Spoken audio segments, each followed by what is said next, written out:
Hey there. Welcome to another journey into history's darker corners. Before we begin, I'd love to know where in the world you're tuning in from and what time it is as you watch this. There's something fascinating about how stories of the past can bring us together across continents and time zones. If you find yourself drawn to these tales of forgotten lives and overlooked struggles, consider subscribing. We have many more stories waiting to be told. Now, when most people think about medieval times, they picture knights in shining armor, grand castles, and perhaps a romanticized notion of simpler days. But tonight, we're going to peel back those comfortable myths and examine something far more unsettling. We're going to talk about what it really meant to survive slavery in the medieval world. Not just endure it, but actually survive it. Because make no mistake, survival itself was an achievement that demanded everything a person had to give. The word slavery conjures specific images in most minds, usually drawn from more recent history. But medieval slavery was a different beast entirely. It was older, more varied, and in many ways more insidious than what came later. This wasn't the plantation system of the Americas or the industrial-scale human trafficking we associate with the Atlantic slave trade. This was something that had woven itself into the very fabric of medieval society, so thoroughly integrated that many people simply accepted it as the natural order of things. Picture yourself, if you will, in the year 1200. You wake not in your own bed, but on a pile of straw in a corner of someone else's dwelling. Your body aches from yesterday's labor, and you know that today will bring more of the same. You are not free. You cannot leave. You cannot choose your work, your home, or even who you marry. You are property, human property, and your survival depends entirely on your ability to navigate a world designed to extract every ounce of value from your existence while giving you just enough to keep breathing. But here's what makes medieval slavery particularly cruel. It wasn't always obvious. Unlike later systems that relied on clear racial distinctions, medieval slavery often blurred the lines between different forms of bondage. You might be a serf, technically tied to the land rather than owned outright. You might be a household slave, living in relative comfort but with no freedom. You might be a debt slave, working off obligations that seem to grow rather than shrink with each passing year. Or you might be a war captive, torn from your homeland and sold in markets where human flesh was priced like livestock. The Romans had perfected slavery as an institution, and when their empire crumbled, the practice didn't disappear. It evolved, adapted, and found new forms. The Christian Church, despite preaching about the brotherhood of man, developed elaborate theological justifications for why some people were meant to serve others. Islamic societies, expanding across North Africa and into Europe, brought their own sophisticated slave systems. And the various Germanic, Slavic, and Celtic peoples who carved up the post-Roman world each had their own traditions of bondage and servitude. What emerged was a patchwork of overlapping systems, each with its own rules, its own justifications, and its own ways of trapping human beings in lives they never chose. A person could be born into slavery, sold into it, captured into it, or even volunteer for it when the alternatives were starvation or death. Once you were in the system, getting out was nearly impossible. The Vikings, those seafaring raiders we often romanticize, were among the most prolific slave traders of the early medieval period. They didn't just raid for gold and silver, they raided for people.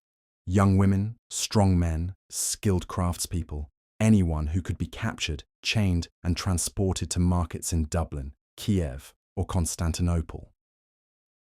The Viking word for slave was thrall, and thralls made up as much as a quarter of the population in some Scandinavian settlements. These weren't just statistics.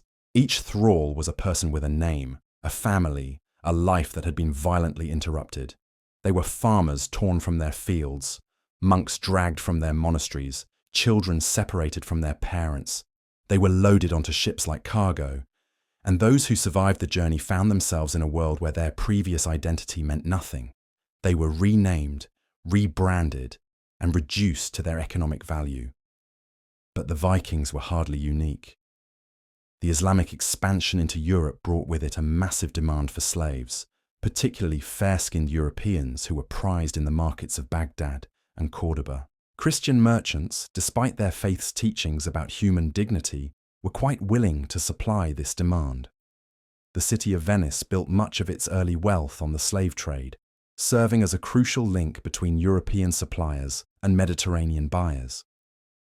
Meanwhile, within Christian Europe itself, various forms of bondage flourished. Serfdom, the system that tied peasants to the land they worked, was technically different from slavery, but the practical differences were often minimal. A serf couldn't be sold separately from the land, but they couldn't leave either. They owed labor to their lord, couldn't marry without permission, and could be punished at their master's discretion. They were bound by law, by custom, and by the simple reality that they had nowhere else to go.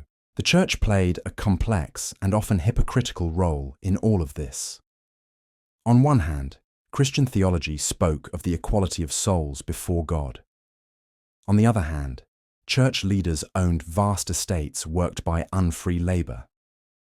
They developed sophisticated arguments about why slavery was actually beneficial for the enslaved, claiming it provided them with spiritual guidance and protection they wouldn't otherwise receive. Some went so far as to argue that slavery was God's punishment for sin, and that attempting to end it would be interfering with divine justice. This wasn't just theological hair-splitting. These arguments had real consequences for real people. They meant that a slave who sought sanctuary in a church might be returned to their master. They meant that Christian slaves could be treated differently from non-Christian ones, creating hierarchies within bondage itself. They meant that the very institution that might have offered hope instead became another pillar supporting the system of human exploitation. The economics of medieval slavery were brutally simple. Slaves were cheaper than free laborers because you only had to pay the initial purchase price and then provide minimal food and shelter. They couldn't strike, couldn't demand better conditions, couldn't leave for better opportunities.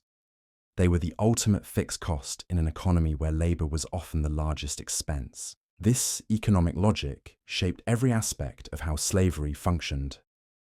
Masters calculated how much food was necessary to keep a slave working without wasting money on comfort. They determined which tasks were suitable for slave labor and which required the motivation that only free workers possessed. They decided when it was more profitable to work a slave to death and buy a replacement than to invest in their long-term health. But slaves weren't passive victims in this system. They found ways to resist, to maintain their humanity, to survive with some measure of dignity intact. They developed their own communities, their own cultures, their own ways of supporting each other through the darkest times. They learned to navigate the complex hierarchies of medieval society, finding protectors, exploiting rivalries between different authorities, and occasionally even purchasing their own freedom. The diversity of medieval slavery meant that survival strategies had to be equally diverse. A household slave in a wealthy merchant's home faced different challenges than a field slave on a monastic estate. A skilled craftsman held in bondage had different options than someone condemned to backbreaking manual labor. A slave who spoke the local language had advantages over someone torn from a distant homeland. Some slaves found ways to make themselves indispensable. They became skilled in crafts their masters valued, or they learned to read and write in societies where literacy was rare. Others survived by becoming invisible, avoiding attention, and finding small moments of freedom in the spaces between surveillance. Still others fought back, either through open rebellion or through the thousand small acts of defiance that could make a master's life difficult without triggering deadly retaliation. Women faced particular challenges in these systems. They were vulnerable not only to exploitation as laborers, but also to sexual violence from their masters and overseers. Pregnancy might offer some protection, as it represented potential future slaves, But it also meant additional burdens and risks. Female slaves often found themselves responsible for childcare, domestic work, and field labor simultaneously, their days stretching from before dawn to well after sunset. Children born into slavery faced perhaps the cruelest fate of all. They grew up knowing no other world, often unaware that alternatives existed. They learned early that their lives were not their own, that their dreams and aspirations meant nothing if they conflicted with their master's interests. Yet even these children found ways to preserve something essentially human within themselves, creating games, songs, and stories that helped them maintain some connection to joy and hope. The legal systems of medieval Europe reflected and reinforced these brutal realities. Laws specified exactly what could be done to slaves, how they could be punished, under what circumstances they might be freed. But these laws were written by and for slave owners, not for the enslaved themselves. A slave had no legal standing to bring complaints, no right to testimony, no protection from arbitrary punishment. They existed in a legal limbo where they were simultaneously persons and property, human beings who could be bought and sold like livestock. This legal framework created a world of constant uncertainty for the enslaved. The same action that might be overlooked one day could result in severe punishment the next, depending on the master's mood, economic pressures, or political circumstances. Slaves learned to read subtle signs, to anticipate danger, to navigate the treacherous waters of their master's psychology. It was a skill set born of desperation, honed by necessity, and essential for survival. Yet even within these constraints, some slaves managed to carve out meaningful lives. They formed relationships, raised children, practiced their crafts, and maintained connections to their cultural heritage. They proved day after day that the human spirit could endure even the most systematic attempts to crush it.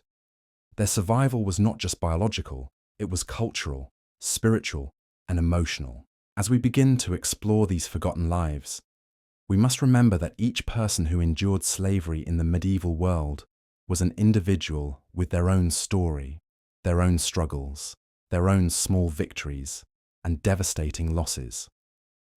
They were not statistics or abstractions, but human beings who faced unimaginable hardships with whatever resources they could muster. The medieval world was vast, spanning centuries and continents, encompassing dozens of different cultures and legal systems. The experience of slavery varied enormously across this landscape, but certain patterns emerge. Everywhere, the enslaved faced the same fundamental challenge: how to maintain their humanity in a system designed to deny it. How to survive not just physically, but as complete human beings worthy of dignity and respect. Their stories remind us that survival is never guaranteed, never easy, and never without cost.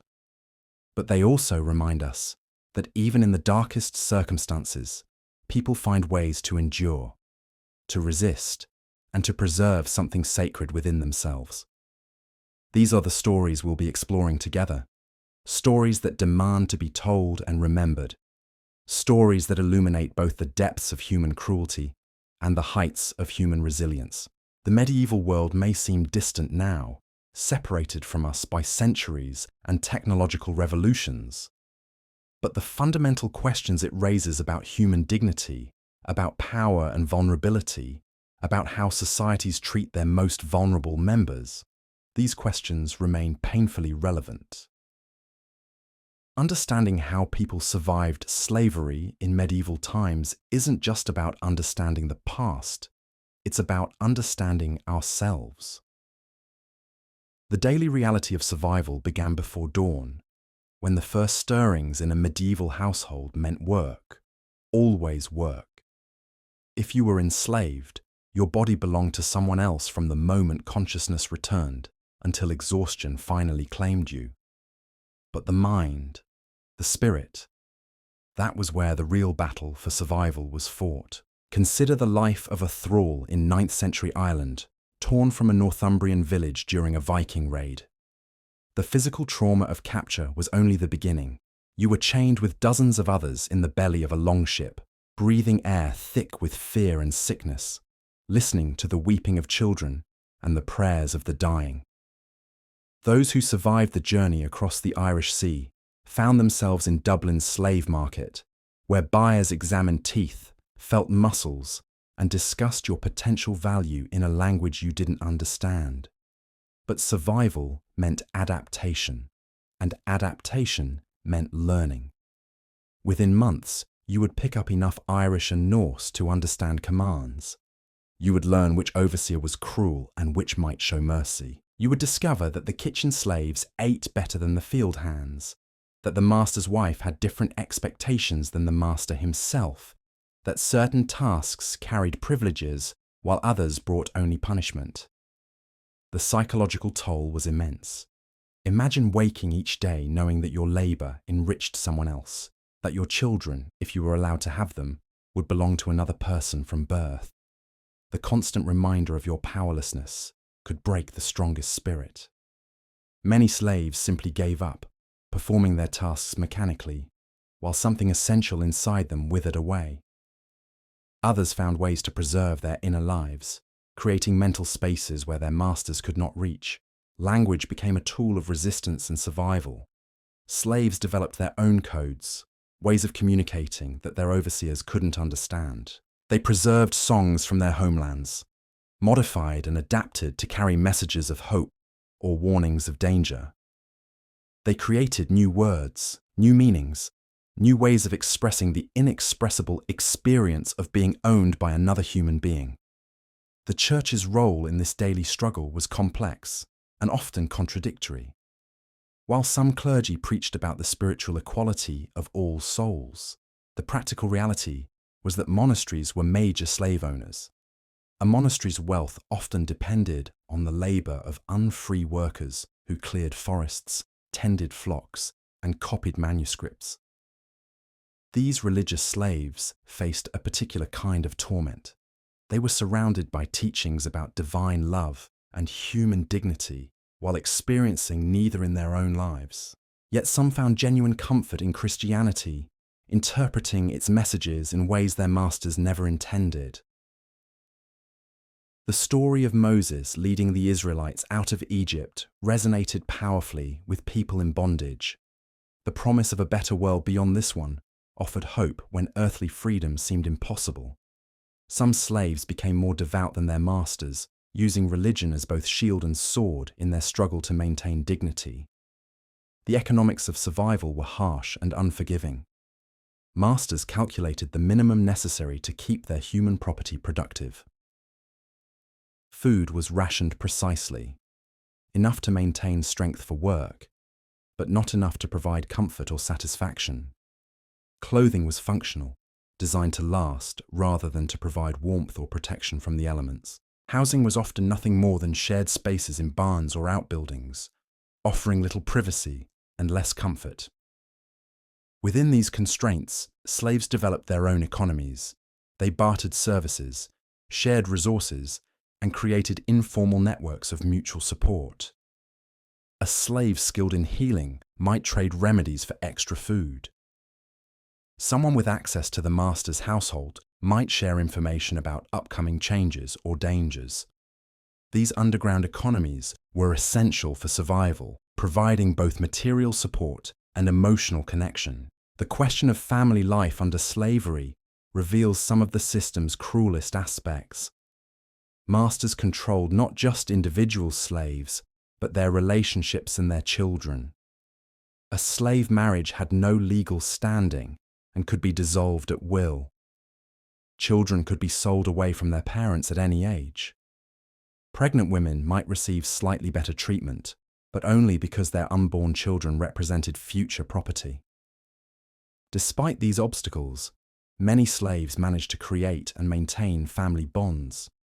They developed rituals to mark births, deaths, and marriages, even when these events had no legal recognition. They told stories to their children about their ancestors, their homeland, their culture. They found ways to pass down knowledge, skills, and values from one generation to the next, ensuring that something of their true identity survived even in bondage. The seasonal rhythms of medieval life shaped the slave experience in profound ways. Spring planting meant longer hours and more intensive work. Harvest time brought its own pressures, with the understanding that failure could mean starvation for everyone, slave and free alike. Winter offered some respite from fieldwork, but also brought the constant threat of cold and hunger when food stores ran low. These seasonal patterns created opportunities for those clever enough to exploit them. During busy periods, when every hand was needed, slaves might negotiate for small privileges or better treatment. During slower times, they might find opportunities to learn new skills or to rest and recover from the year's labors. The most successful survivors learned to read these rhythms and to position themselves advantageously within them. Regional differences in slavery systems meant that survival strategies varied enormously across the medieval world. In Islamic Spain, slaves might have opportunities for education and advancement that were unthinkable in Christian Europe. In the Byzantine Empire, slaves could sometimes rise to positions of considerable power and influence. In Scandinavia, the line between slave and free was more fluid, with possibilities for earning or buying freedom. These variations meant that information was crucial for survival. Slaves who understood the broader world beyond their immediate circumstances were better positioned to exploit opportunities when they arose. They learned about laws, customs, and possibilities that their masters often preferred to keep secret. This knowledge became a form of power, carefully guarded and strategically deployed. The role of skilled labor in medieval slavery created hierarchies within bondage itself. A slave who could read and write was valuable in ways that a field hand was not. A craftsman who could work metal or stone commanded higher prices and better treatment. These skilled slaves often found themselves caught between worlds, elevated above other slaves, but still fundamentally unfree, with privileges that could be revoked at any moment. Some used these positions to help other slaves, serving as intermediaries with masters or teaching valuable skills. Others became isolated from their fellow bondsmen, creating psychological distance as a survival mechanism. The most successful often walked a careful line, using their privileges to improve conditions for others while avoiding actions that might threaten their own relatively better position. Medical knowledge became another crucial survival tool. Slaves who understood herbs, healing, and basic medical care could make themselves indispensable to their masters and valuable to their fellow slaves. They learned to treat common injuries and illnesses with whatever materials were available. They became experts in reading the subtle signs of disease, malnutrition, and exhaustion that could mean the difference between life and death. These healing slaves often carried tremendous psychological burdens. They watched people suffer and die from conditions that better food, cleaner water, or proper medical care could have prevented. They made impossible decisions about how to allocate scarce medicines and limited time. They bore witness to the human cost of slavery in ways that few others could fully understand. The question of resistance versus accommodation divided slave communities throughout the medieval period. Some advocated for open defiance, arguing that death was preferable to continued bondage. Others counseled patience and strategic compliance, believing that survival itself was a form of victory. Most found themselves somewhere between these extremes, resisting when they could while accommodating when they must. Successful resistance required careful planning, reliable allies, and intimate knowledge of local conditions. A failed escape attempt could result in death, torture, or sale to a harsher master. But even small acts of resistance, like working slowly or accidentally breaking tools, could provide psychological benefits that made continued survival possible. The key was understanding exactly how much defiance a particular master would tolerate before retaliation became inevitable. The development of distinct slave cultures within medieval society represents one of the most remarkable aspects of survival under bondage. Despite every effort to strip away their humanity, enslaved people created art, music, literature, and traditions that sustained them through the darkest times. These cultural creations were often invisible to their masters, hidden in plain sight within the daily routines of slave life. Songs served multiple purposes. They coordinated work, preserved memories, and provided emotional release. Stories carried moral lessons, historical knowledge, and coded information about escape routes or safe houses. Dances and festivals, when permitted, strengthened community bonds and provided brief respites from the grinding reality of bondage. These cultural practices were acts of resistance in themselves, proof that the human spirit could not be completely conquered. As we delve deeper into these forgotten lives, we begin to understand that survival under medieval slavery required not just physical endurance, but psychological resilience, social intelligence, and cultural creativity. The men, women, and children who endured these systems developed strategies and insights that speak to the very core of human adaptability and strength.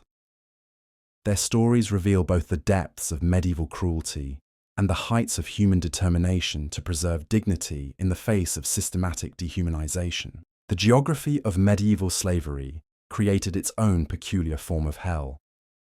Location determined everything.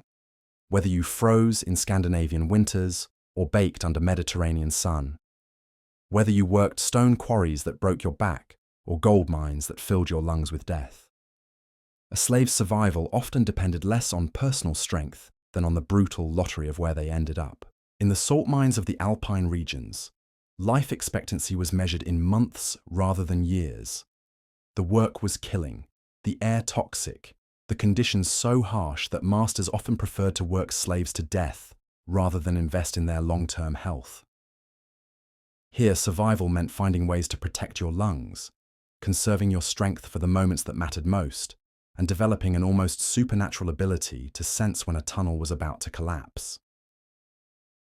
The silver mines of Germany told similar stories.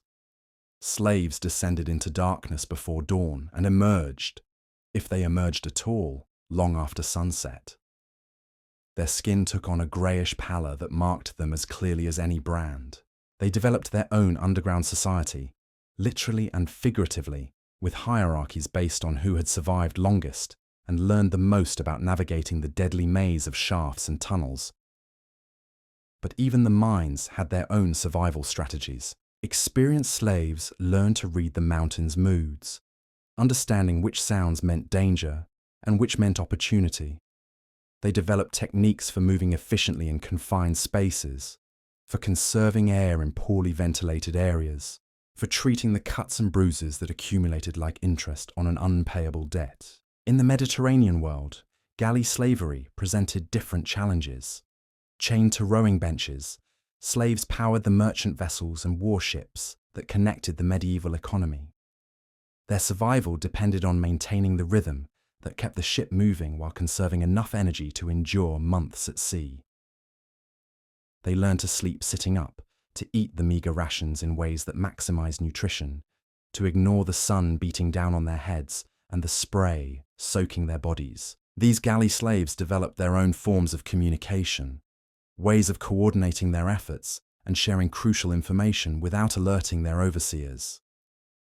They created songs that matched the rowing rhythm while carrying messages about weather conditions, approaching pirates, or opportunities for escape. Some became so skilled at reading wind and current that captains relied on their expertise, creating small spaces of influence within their bondage. The household slaves of wealthy merchants and nobles faced different survival challenges. They lived in closer proximity to their masters, which could mean better food and shelter, but also more scrutiny and the constant threat of arbitrary punishment. A misunderstood gesture, a poorly timed comment, or simply being in the wrong place at the wrong moment could result in severe consequences. These domestic slaves learned the art of psychological invisibility. They perfected the ability to be present when needed and absent when not wanted. They studied their masters' moods with the intensity of scholars, learning to anticipate needs, avoid anger, and position themselves as indispensable without appearing threatening. It was a delicate dance that required constant attention and perfect execution. The sexual exploitation of slaves, particularly women, added another layer of horror to the survival equation. Female slaves had no protection from their master's desires or those of their master's guests. Pregnancy might offer temporary safety, but it also meant additional burdens and the knowledge that any children would be born into the same bondage. Some women found ways to prevent conception using herbs and folk remedies, while others used pregnancy strategically, timing it to coincide with periods when they needed protection. Children born into slavery faced the unique challenge of surviving a system they had never chosen. They grew up understanding that their lives belonged to others, that their dreams and aspirations were luxuries they could not afford. Yet even these children found ways to preserve something essentially human within themselves. They created games that prepared them for adult responsibilities while maintaining connections to joy and imagination. The education of slave children was strictly controlled. Masters wanted slaves who were skilled enough to be useful, but not educated enough to be dangerous. Some slave children learned to read and write in secret, understanding instinctively that knowledge was power, even when that power had to be hidden. They memorized stories, songs, and information that their parents whispered to them in the darkness, creating mental libraries that could never be confiscated. Religious conversion presented both opportunities and dangers for medieval slaves. Converting to Christianity might offer protection from some forms of abuse, as church law theoretically prohibited the enslavement of Christians by other Christians. But this protection was often more theoretical than real, and conversion could also cut slaves off from their ancestral traditions and community bonds. Some slaves became more devout than their masters, using religious devotion as a form of psychological armor. They found comfort in prayers and rituals that reminded them of their fundamental human dignity. Others maintained their traditional beliefs in secret, creating syncretic practices that blended old and new traditions while appearing to conform to their master's expectations.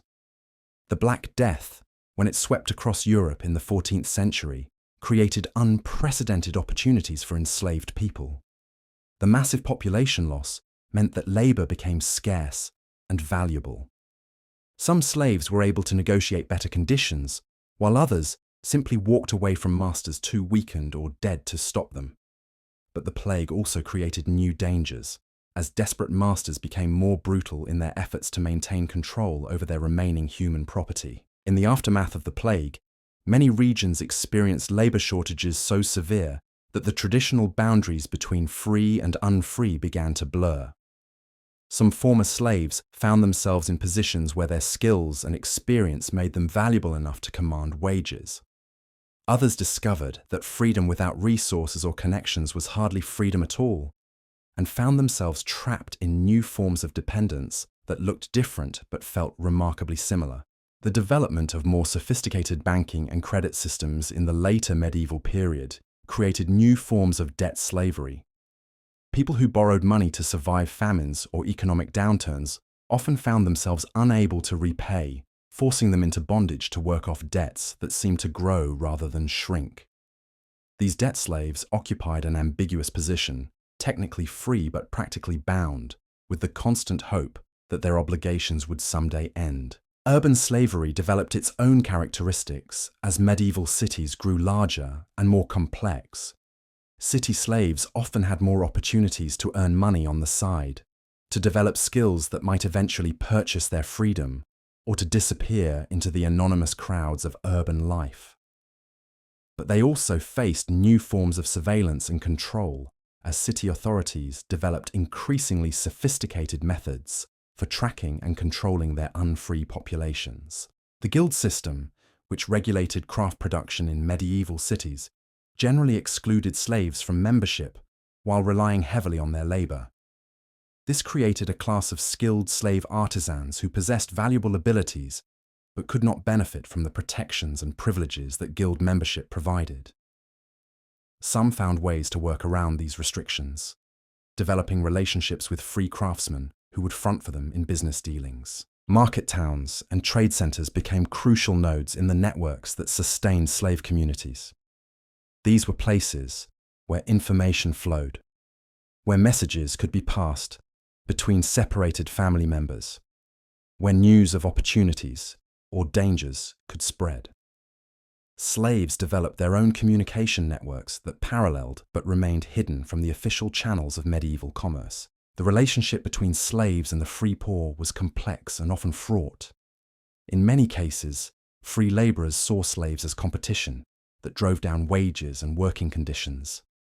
But there were also instances of solidarity, as both groups faced similar struggles against powerful masters and employers. Some of the most successful slave escapes involved cooperation with free people, who understood that their own freedom was tenuous and conditional. The development of more sophisticated legal systems in the later medieval period created both new obstacles and new opportunities for enslaved people. While these laws generally reinforced the rights of masters over their human property, they also established procedures and precedents that clever slaves could sometimes exploit. Some learned enough about legal processes to challenge their status in court, while others used legal technicalities to delay or avoid punishment. The rise of universities and centers of learning created a small but significant class of educated slaves who served as secretaries, translators, and teachers. These individuals often found themselves caught between worlds, possessing knowledge and skills that elevated them above other slaves while remaining fundamentally unfree. Some used their positions to help other enslaved people, while others became isolated from their communities by their unique circumstances. The Crusades created massive disruptions in slave populations across Europe and the Mediterranean. Military campaigns required enormous amounts of labor, both for combat and support functions.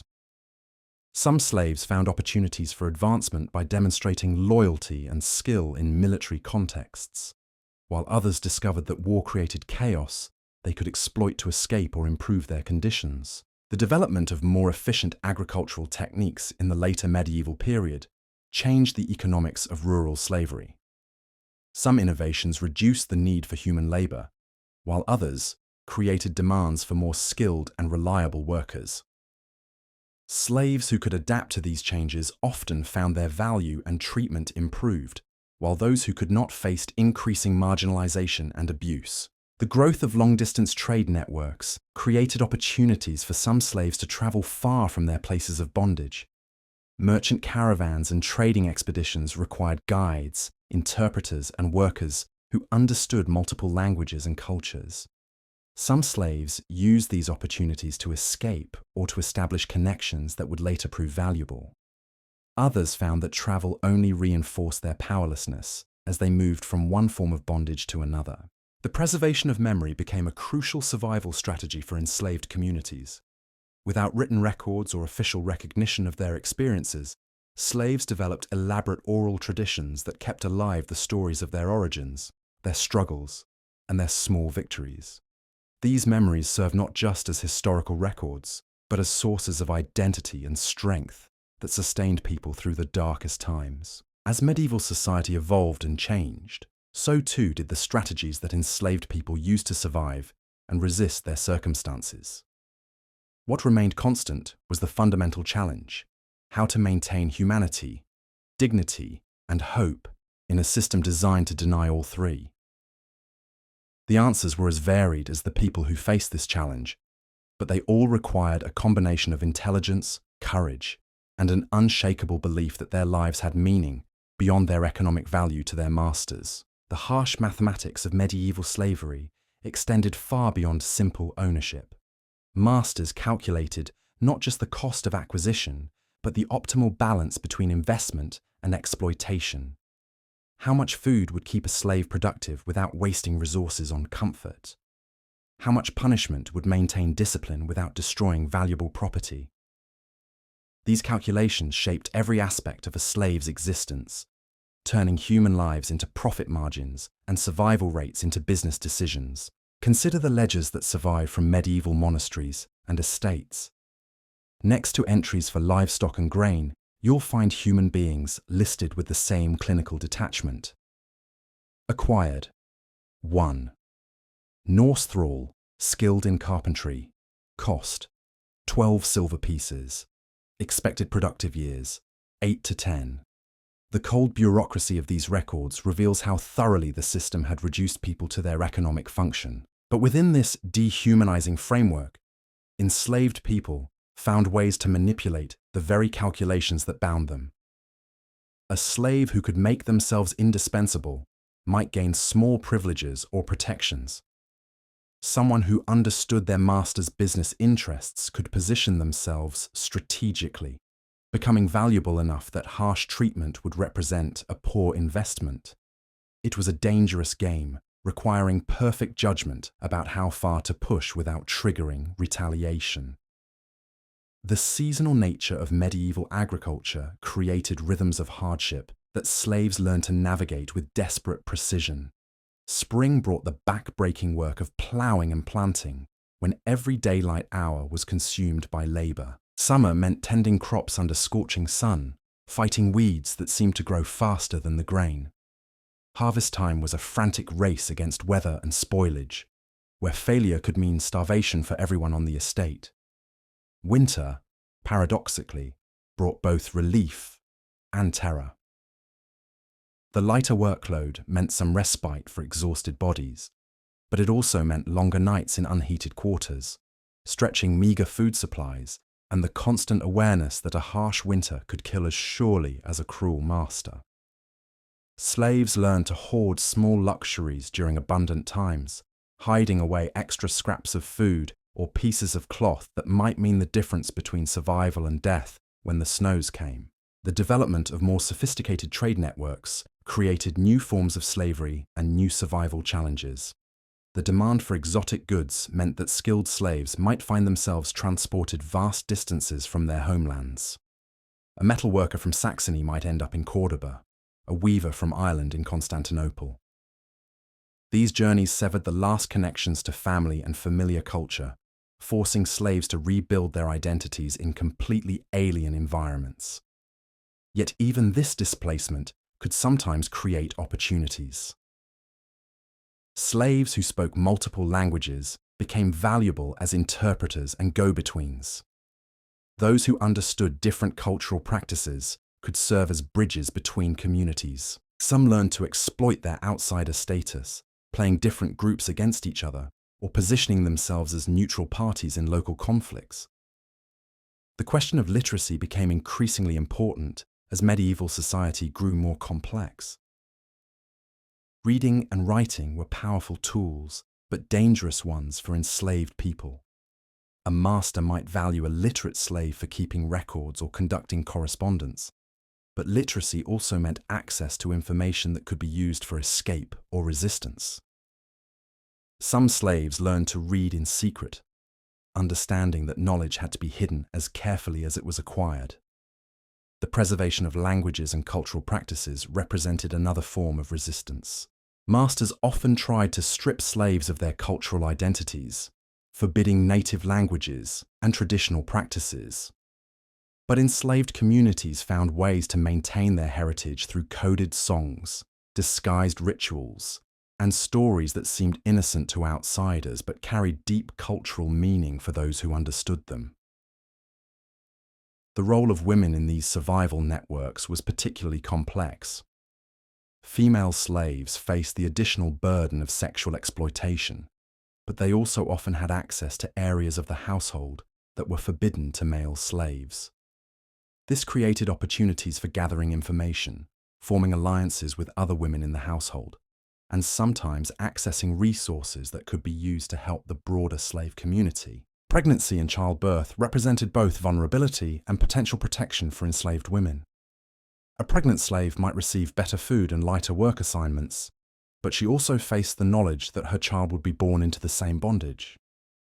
Some women found ways to control their fertility, using traditional knowledge of herbs and practices to prevent conception when conditions were too harsh to bring a child into the world. The children born into slavery developed their own survival strategies from an early age.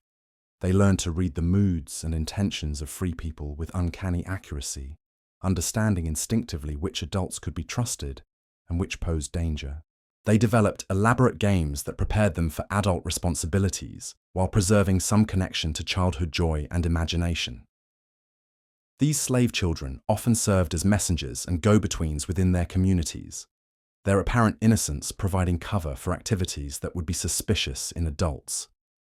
They learned early how to be simultaneously visible and invisible, present when needed, but able to fade into the background when danger threatened.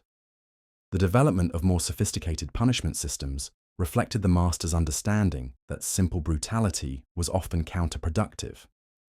Physical damage to valuable property represented a financial loss, so punishments were calibrated to inflict maximum psychological impact with minimal economic cost.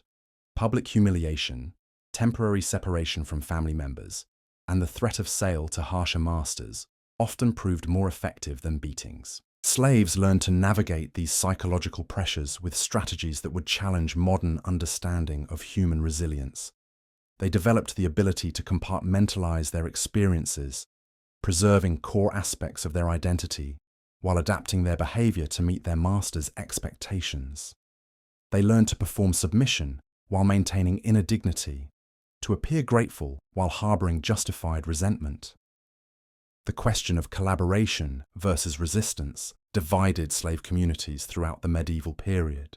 Some enslaved people found that cooperation with their master's interests could lead to better treatment and opportunities for advancement. Others argued that any collaboration only strengthened the system that oppressed them all. Most found themselves navigating between these positions, making daily decisions about when to comply and when to resist based on constantly changing circumstances. Religious institutions played contradictory roles in these survival networks.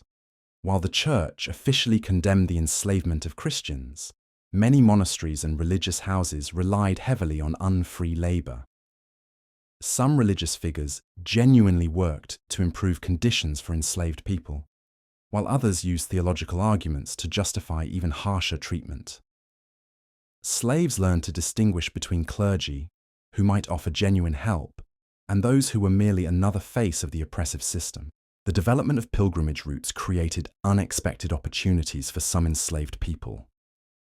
The constant flow of travelers meant that information moved more freely, and the religious nature of these journeys sometimes provided cover for other activities. Some slaves found ways to join pilgrim groups as servants or guides, using the journey as an opportunity to escape or to make contacts that might prove valuable later. The growth of urban centers created new forms of slavery adapted to city life. Urban slaves often had more opportunities to earn small amounts of money through side activities, but they also faced more sophisticated systems of surveillance and control. City authorities developed elaborate methods for tracking and identifying enslaved people, making escape more difficult, but also creating new forms of community and mutual support. The rise of guilds and craft associations generally excluded slaves from membership while relying heavily on their labor. This created a class of skilled enslaved artisans who possessed valuable abilities but could not benefit from the protections and privileges that guild membership provided. Some found ways to work around these restrictions, developing informal partnerships with free craftsmen or finding patrons who would advocate for their interests. Market days and trading fairs became crucial meeting points for separated families and scattered communities. These gatherings provided opportunities to exchange information, pass messages, and maintain connections that might otherwise be severed by distance and circumstance. Slaves developed elaborate codes and signals that allowed them to communicate safely, even under the watchful eyes of their masters. The preservation of music and oral traditions served multiple functions in enslaved communities. Songs coordinated work while preserving cultural memories.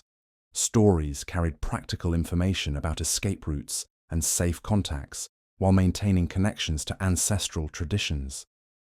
These cultural practices were acts of resistance in themselves, proof that the human spirit could not be completely conquered by even the most systematic oppression. The development of more complex legal systems created both new obstacles and new opportunities for enslaved people. While these laws generally reinforced the rights of masters, they also established procedures and precedents that could sometimes be exploited.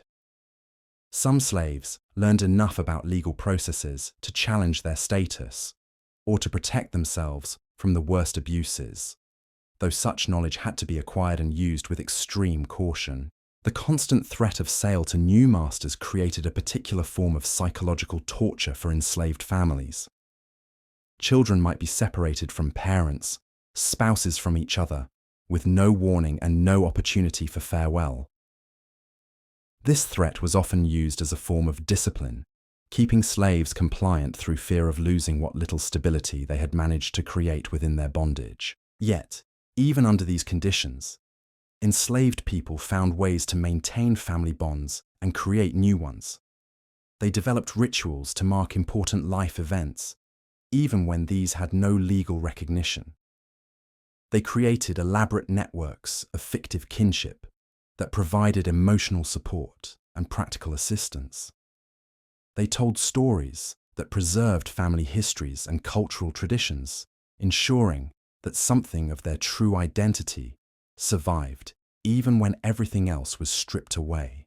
The question of hope becomes central to understanding how anyone survived these conditions.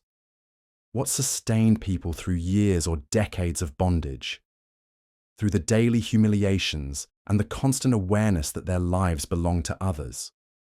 Some found strength in religious faith, others in the bonds of community, still others in the simple determination to preserve something essentially human within themselves.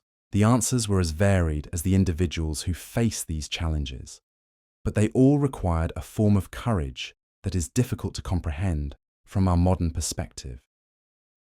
It was the courage to continue existing as a full human being in a system designed to reduce them to mere tools, to maintain dignity in circumstances that offered only degradation, to preserve hope when every rational calculation suggested despair. As we continue to explore these forgotten lives, we must remember that each person who endured slavery in the medieval world was engaged in a daily act of resistance simply by surviving with their humanity intact.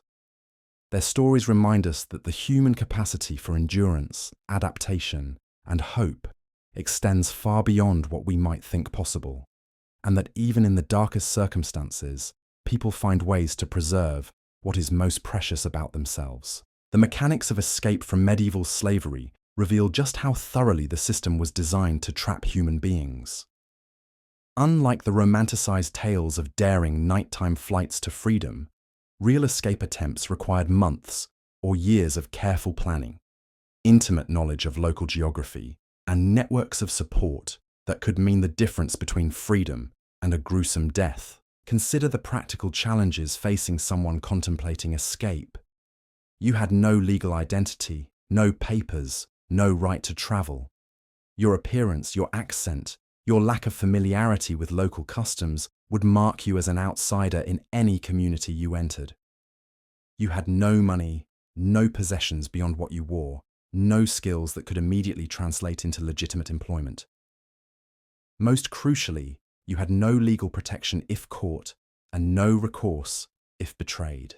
The geography of medieval Europe created its own form of prison.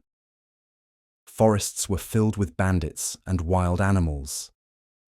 Rivers could only be crossed at bridges or fords that were often guarded or monitored. Mountain passes were treacherous and seasonal. Coastal areas offered the possibility of sea travel, but ships' captains were just as likely to sell you to slave traders as to provide passage to freedom. Yet some escaped, and their methods reveal the ingenuity born of desperation. Urban slaves had advantages. Cities offered anonymity, diverse populations, and the possibility of disappearing into crowds. Some learned to forge documents or to impersonate free travelers. Others exploited the chaos of market days, religious festivals, or military movements to slip away unnoticed. Rural slaves faced different challenges, but also different opportunities. Those who worked as shepherds or agricultural labourers sometimes had detailed knowledge of local terrain and seasonal patterns.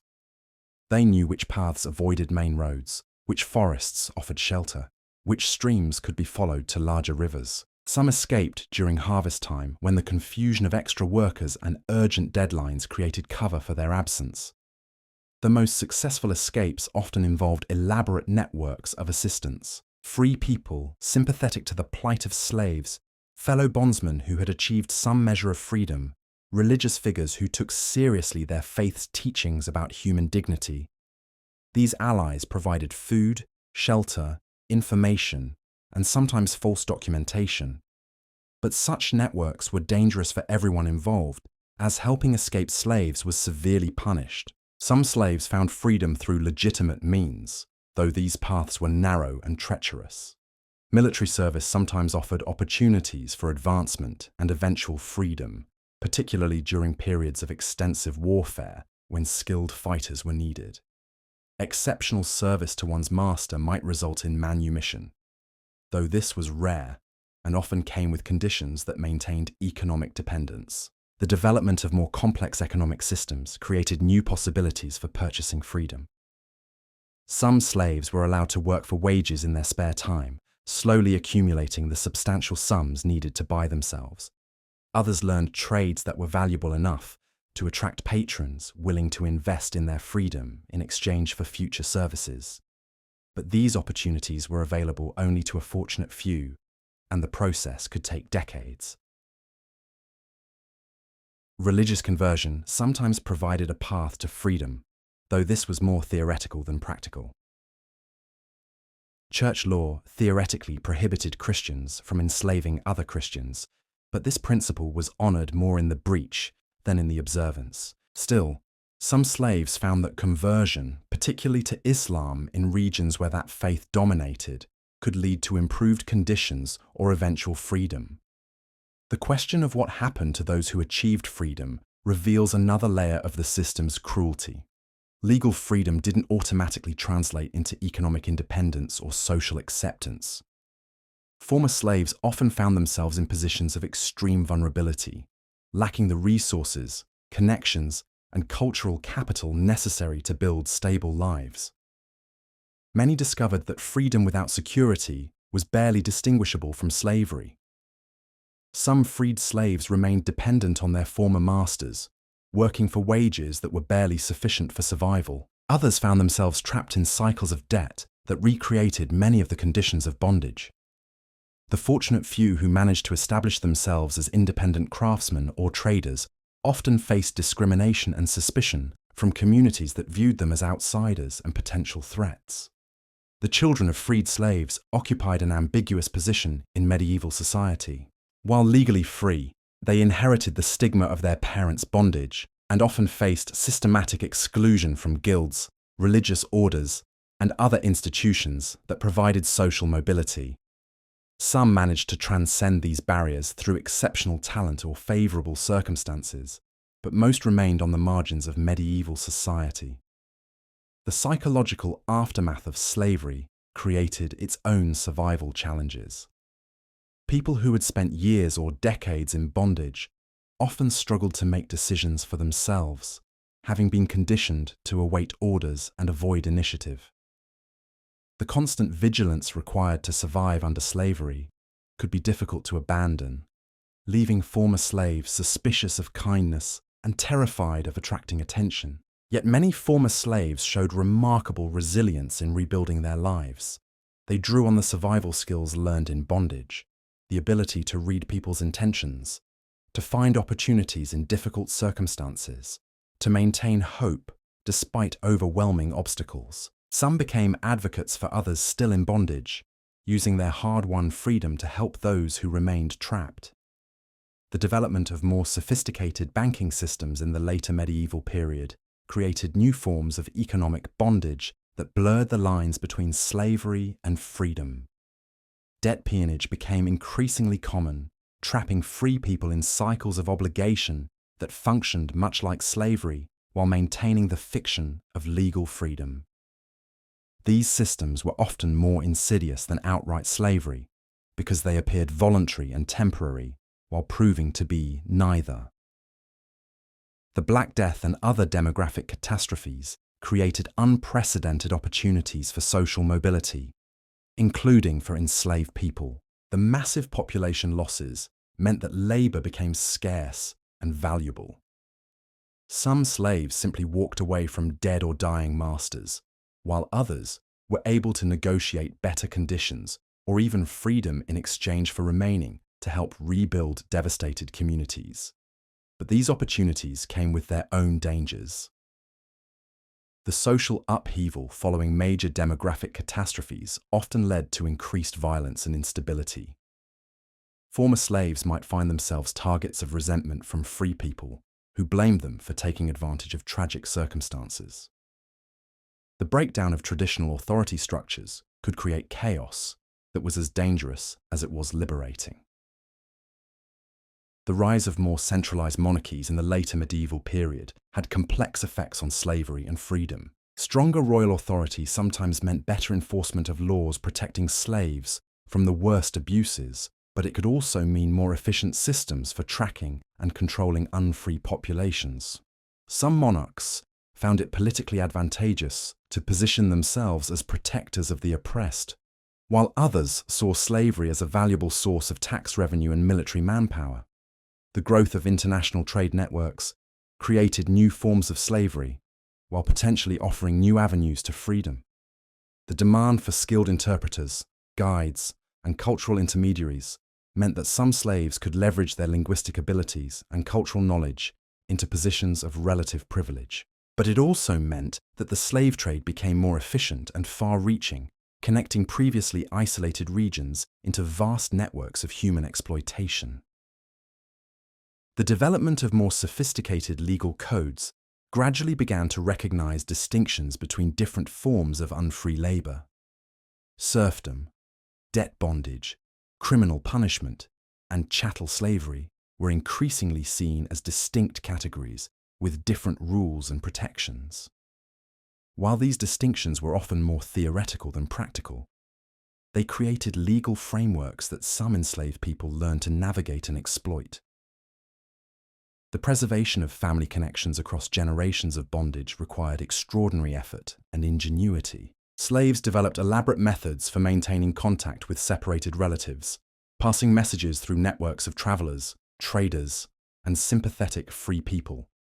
They created rituals and traditions that could be practiced in secret, ensuring that family histories and cultural practices survived even when family members were scattered across vast distances. The question of resistance took many forms beyond outright rebellion or escape attempts. Work slowdowns, tool sabotage, feigned illness, and the deliberate misunderstanding of instructions were all ways that slaves could express defiance while maintaining plausible deniability. These forms of resistance required careful calculation, as the line between acceptable resistance and punishable insubordination was often unclear and always dangerous. Some slaves developed reputations as troublemakers or rebels, which could paradoxically provide them with a form of protection. Masters might be more cautious about provoking someone known to be dangerous, and other slaves might look to such individuals for leadership and inspiration. But this strategy was extremely risky, as rebellious slaves were often sold to harsher masters or subjected to exemplary punishments designed to deter others. The role of women in slave resistance networks was often invisible to contemporary observers but crucial to the survival of enslaved communities. Women frequently served as communications links, carrying messages and maintaining connections between scattered families. Their domestic roles gave them access to information and resources that could be crucial for planning escapes or organizing resistance activities. The development of distinct slave cultures within medieval society represents one of the most remarkable aspects of survival under bondage. Despite systematic attempts to strip away their cultural identities, enslaved people created new forms of artistic expression, religious practice, and social organization that sustained them through the darkest times. These cultural innovations were acts of resistance in themselves, proof that the human creative spirit could not be completely suppressed. The music, stories, and traditions developed by enslaved communities often served multiple purposes simultaneously. A work song might coordinate labor while preserving historical memories and carrying coded information about escape routes. A folk tale might entertain children while teaching important survival skills and maintaining connections to ancestral cultures. These cultural practices created spaces of freedom within bondage, moments when enslaved people could assert their humanity and creativity despite their circumstances. The question of collaboration versus resistance remained a constant source of tension within slave communities. Some argued that any cooperation with masters only strengthened the system of oppression, while others maintained that strategic compliance was necessary for survival and could create opportunities for helping others. Most enslaved people found themselves navigating between these positions on a daily basis, making complex moral calculations about how to balance their own survival with their obligations to their communities. The development of informal leadership structures within slave communities required extraordinary diplomatic skills. Leaders had to maintain the respect and trust of their fellow slaves while avoiding actions that would attract unwanted attention from masters and overseers. They had to balance the desire to help individuals with the need to protect the broader community. They had to provide hope and guidance while remaining realistic about the limited options available to people in bondage. These informal leaders often served as mediators in disputes, advisors on survival strategies, and keepers of community memory and tradition. They were responsible for passing down knowledge about local conditions, trusted contacts, and successful survival techniques. Their role was crucial to the maintenance of slave communities, but it also made them targets for masters who understood that destroying leadership could break the spirit of resistance. The intersection of slavery with medieval concepts of honor and shame created additional psychological burdens for enslaved people. Being owned by another person was considered deeply shameful in medieval culture, yet slaves had no choice in their circumstances. They had to find ways to maintain personal dignity and self-respect within a system designed to humiliate and degrade them. This required developing internal measures of worth that were independent of social recognition or legal status. As we continue to explore the complex realities of survival under medieval slavery, we see that the human capacity for adaptation, resistance, and hope extended far beyond what might seem possible under such harsh conditions. The men, women, and children who endured these systems developed strategies and insights that speak to the deepest aspects of human resilience and determination. Their stories remind us that even in the most oppressive circumstances, people find ways to preserve their humanity and create meaning in their lives. The architecture of medieval slavery extended far beyond physical chains and locked doors. It was a system built on psychological manipulation, social isolation, and the careful cultivation of despair. Masters understood that the most effective prison was the one that existed in the mind, where escape seemed not just impossible, but unthinkable. Consider the deliberate destruction of identity that began from the moment of capture or sale. Your name, the most basic marker of who you were, might be changed or simply forgotten. The clothes you wore, the language you spoke, the gods you worshipped, all of these could be stripped away and replaced with whatever suited your master's preferences or prejudices. You became whoever they decided you were, and that person bore no resemblance to who you had been before. This erasure of identity served multiple purposes. It severed connections to your past life, making it harder to maintain hope of return or rescue. It eliminated the psychological anchors that might have sustained your sense of self-worth. Most importantly, it made you dependent on your master for even the most basic aspects of personal identity. You learned to see yourself through their eyes, to internalize their valuations, to accept their version of who and what you were. The isolation was perhaps even more devastating than the physical hardships. Slaves were systematically separated from anyone who might provide emotional support or alternative perspectives. Families were broken up. friends were sold to distant locations, and romantic relationships were discouraged or forbidden. You were surrounded by people in similar circumstances, but trust was dangerous when survival might depend on currying favor with overseers or masters. This isolation created a hunger for human connection that could be exploited with surgical precision. A kind word from a master, a small privilege granted, a moment of apparent concern for your welfare. These could feel like lifelines to someone starved for basic human recognition. The psychological impact was profound, creating conflicts between your rational understanding of your situation and your desperate need for any scrap of positive attention. The seasonal rhythms of hope and despair followed patterns as predictable as the agricultural cycle. Spring brought rumors of possible changes, whispered tales of slaves who had been freed or escaped. Summer's long days created opportunities for clandestine meetings and shared dreams of better times. Autumn's harvest festivals sometimes included slaves in celebrations that offered brief tastes of something approaching normal human community. But winter was the cruelest season of all, when the cold and darkness seemed to mirror the hopelessness of your situation. Food was scarce, warmth was a luxury, and the shortened days meant more time locked in whatever shelter you shared with others equally trapped. It was during these long winter nights that many slaves simply gave up, their spirits finally breaking under the accumulated weight of years of suffering. The medical realities of slave life created their own forms of survival challenge.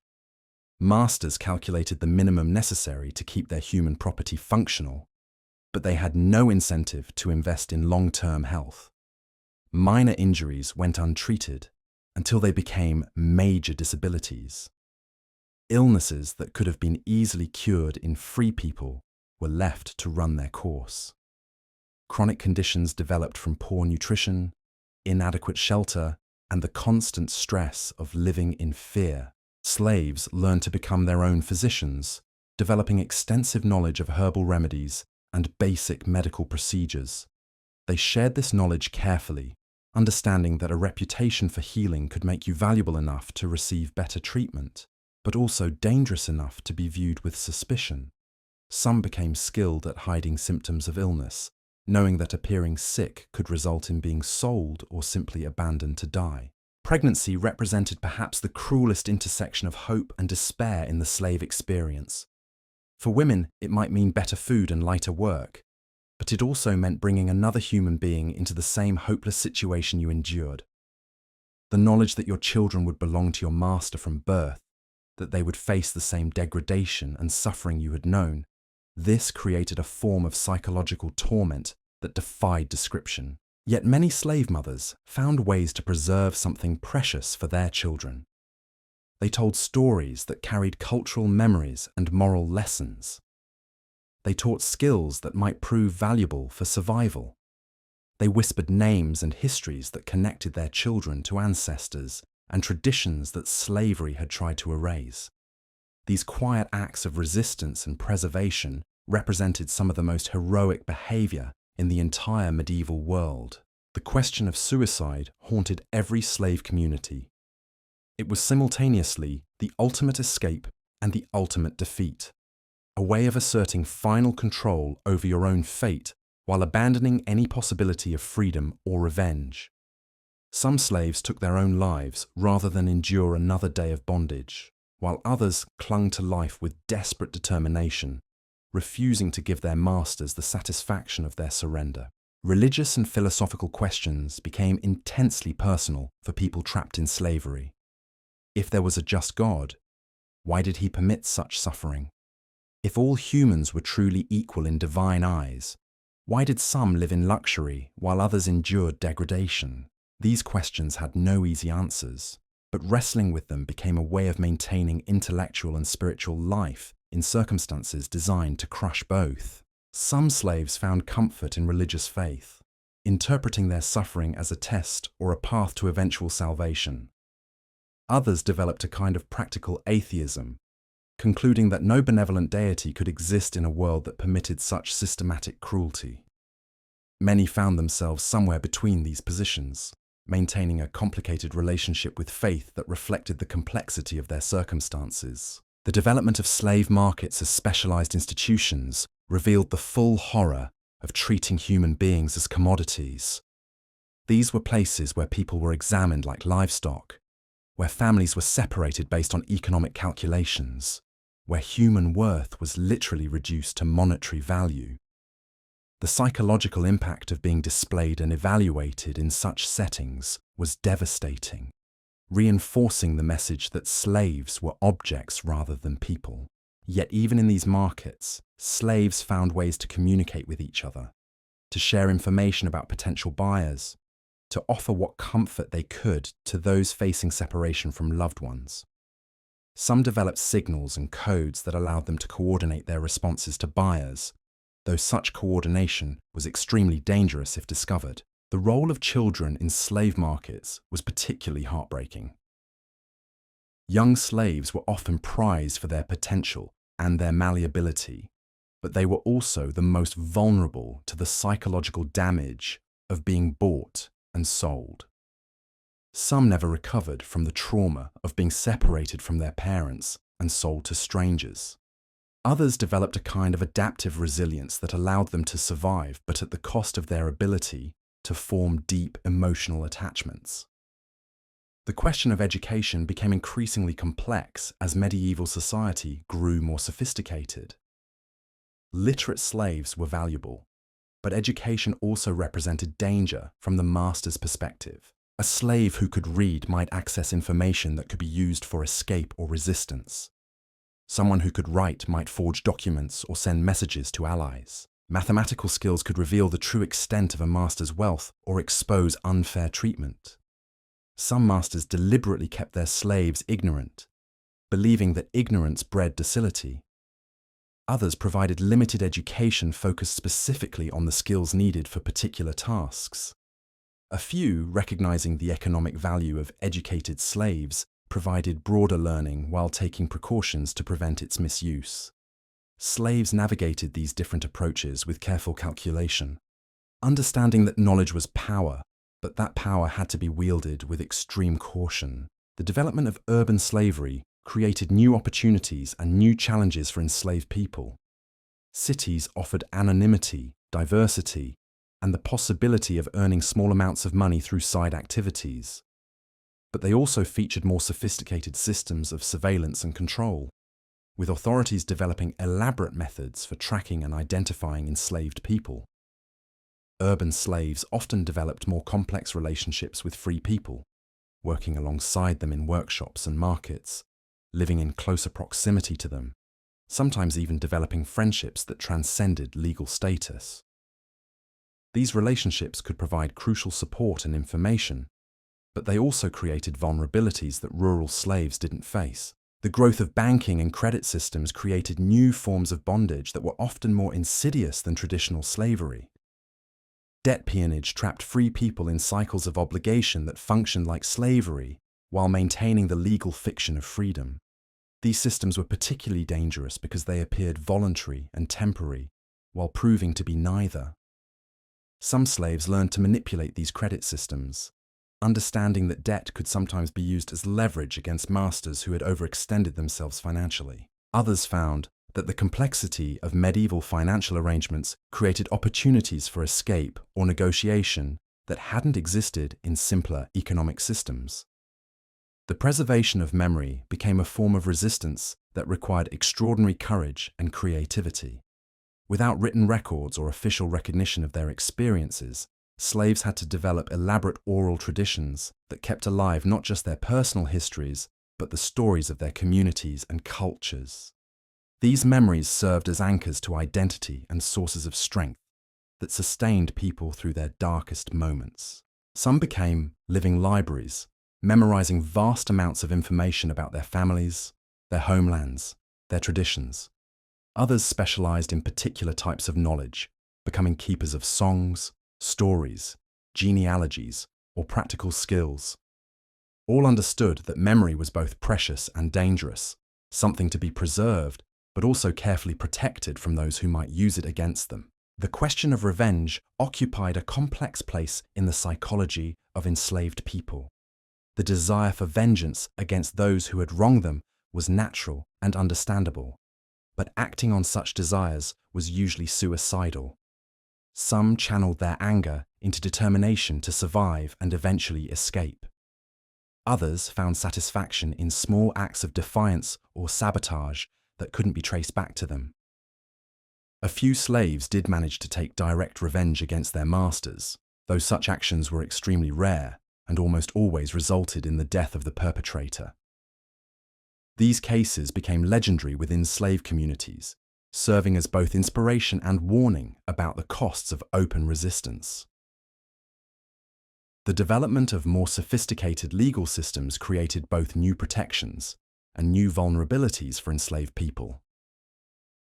While most laws reinforced the rights of masters, some established minimum standards of treatment or procedures for resolving disputes.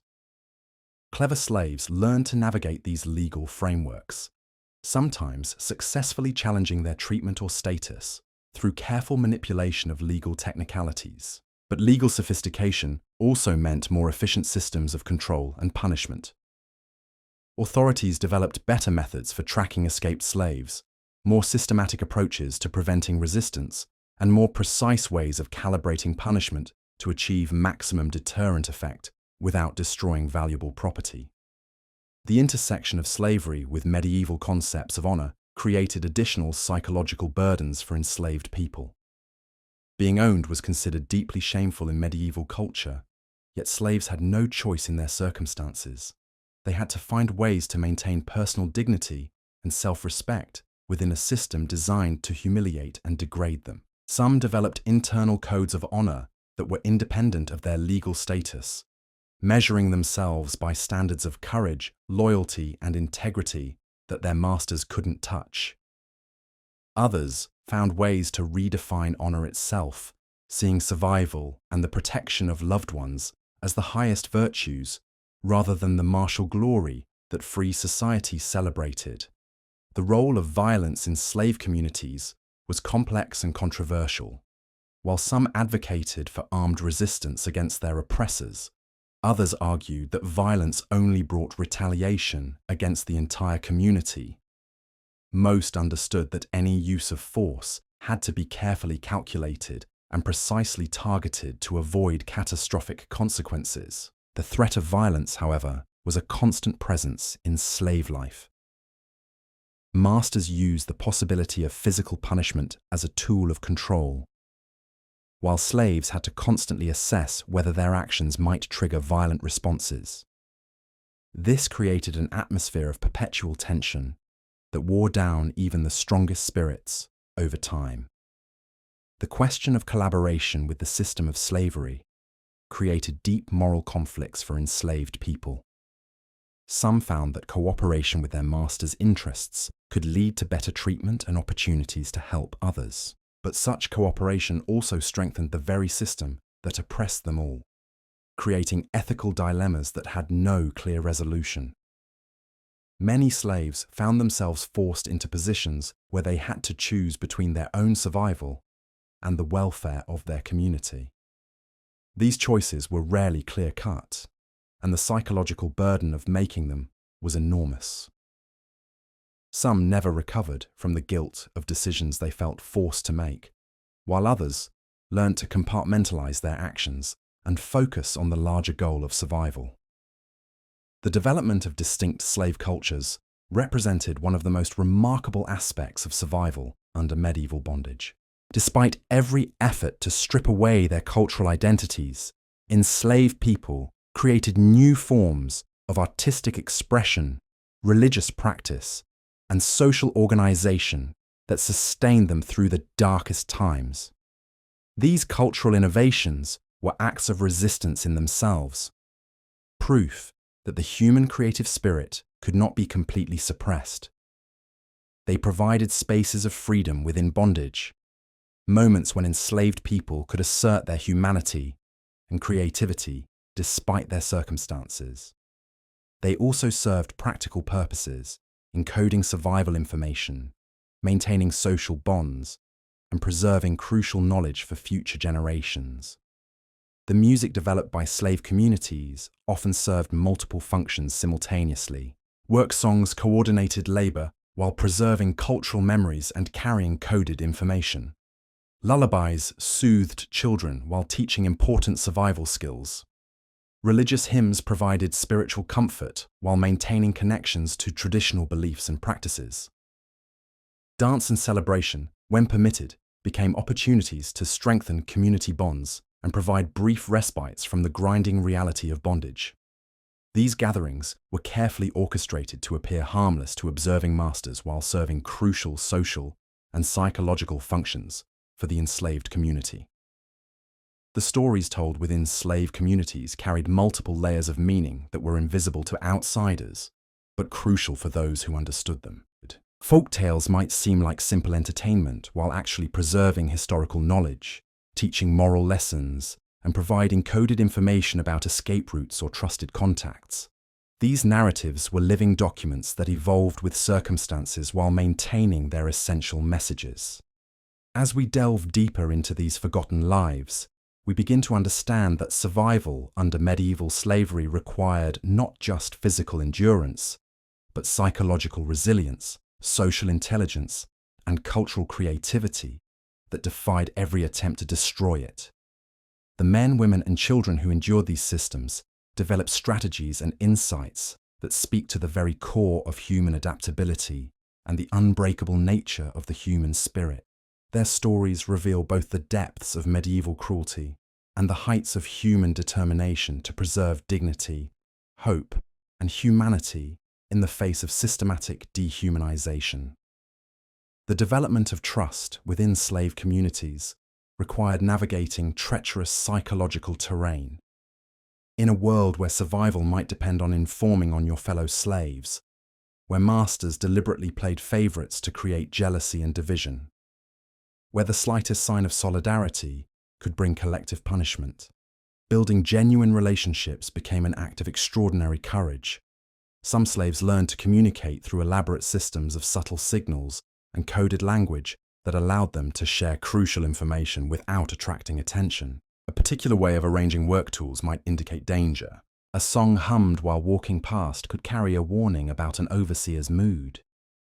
The way food was distributed at meals might encode messages about planned activities or outside contacts. These communication networks required absolute discretion and mutual trust that could take years to develop. A single betrayal could destroy entire networks and result in severe punishment for everyone involved. Yet without these connections, the isolation would have been unbearable, and crucial survival information would never have been shared. The question of maintaining hope in seemingly hopeless circumstances became a defining challenge for every enslaved person. Some found strength in religious faith, believing that their suffering would be rewarded in an afterlife, or that divine justice would eventually prevail. Others drew inspiration from stories of successful escapes or rumors of distant places where slavery was unknown or less harsh. Many developed their own private rituals and mental practices that helped them preserve their sense of self-worth and dignity. They might recite the names of their ancestors each morning, remember the landscape of their homeland in quiet moments, or practice skills and knowledge that had nothing to do with their assigned labor. These internal refuges became sacred spaces that their masters could never fully penetrate. The role of memory keepers within slave communities cannot be overstated. These individuals took upon themselves the responsibility of preserving the stories, songs, genealogies, and traditions that connected their people to their origins and to each other. They memorized vast amounts of information, understanding that they were living libraries in a world that denied their people the right to written records. These memory keepers often worked in networks, with different individuals specializing in different types of knowledge. One might focus on family histories and bloodlines, another on traditional songs and stories, a third on practical knowledge about geography, plants, and survival skills. Together, they maintained the intellectual and cultural heritage of their communities, even in the face of systematic attempts to erase it. The seasonal patterns of medieval life created rhythms of opportunity and danger that slaves learned to read with desperate precision. Spring brought the hope of new beginnings and the possibility of escape when travel became easier. Summer offered long days that might provide cover for clandestine activities, but also meant intensive labor that left little energy for anything else. Autumn harvests created chaos that could be exploited by those planning escape attempts, but they also meant crucial periods when failure to work could result in starvation for entire communities. Winter brought enforced idleness that might allow for planning and preparation, but also the deadly threat of cold and hunger in inadequate shelters. The development of more sophisticated trade networks in the later medieval period created new opportunities for some enslaved people, while making life more dangerous for others. The increased movement of goods and people meant that information traveled faster, that contacts could be made with distant allies, that escape routes might extend far beyond local knowledge. But it also meant that the slave trade became more efficient and far-reaching. Masters could more easily sell troublesome slaves to distant locations, effectively ending any hope of maintaining family connections. The increased value of certain types of skilled labor meant that some slaves were treated better, but it also meant that others became more expendable. The question of resistance took countless forms, from the dramatic to the barely perceptible. Open rebellion was rare and usually suicidal, but it did occur, often triggered by particularly brutal treatment or the arrival of news about successful uprisings elsewhere. These revolts were almost always crushed with overwhelming violence, but they served as powerful symbols that inspired others, even as they demonstrated the terrible costs of direct confrontation. More common were the thousands of small acts of defiance that made masters' lives more difficult without providing clear targets for retaliation. Tools mysteriously broke at crucial moments. Work proceeded more slowly than it should have. Instructions were misunderstood in ways that seemed innocent, but caused significant delays. These petty resistances required careful calculation, as the line between acceptable inefficiency and punishable sabotage was always unclear. Some slaves became masters of passive resistance, developing the ability to appear completely compliant while subtly undermining their master's interests at every opportunity. They learned to read their owner's psychology with uncanny accuracy, understanding exactly how much frustration they could cause without triggering violent retaliation. The role of skilled craftsmen within slave communities created complex hierarchies and opportunities. A slave who possessed valuable technical knowledge might receive better treatment and have more opportunities to travel or interact with free people. But these privileges came with their own dangers, as skilled slaves were more valuable and therefore more carefully watched and controlled.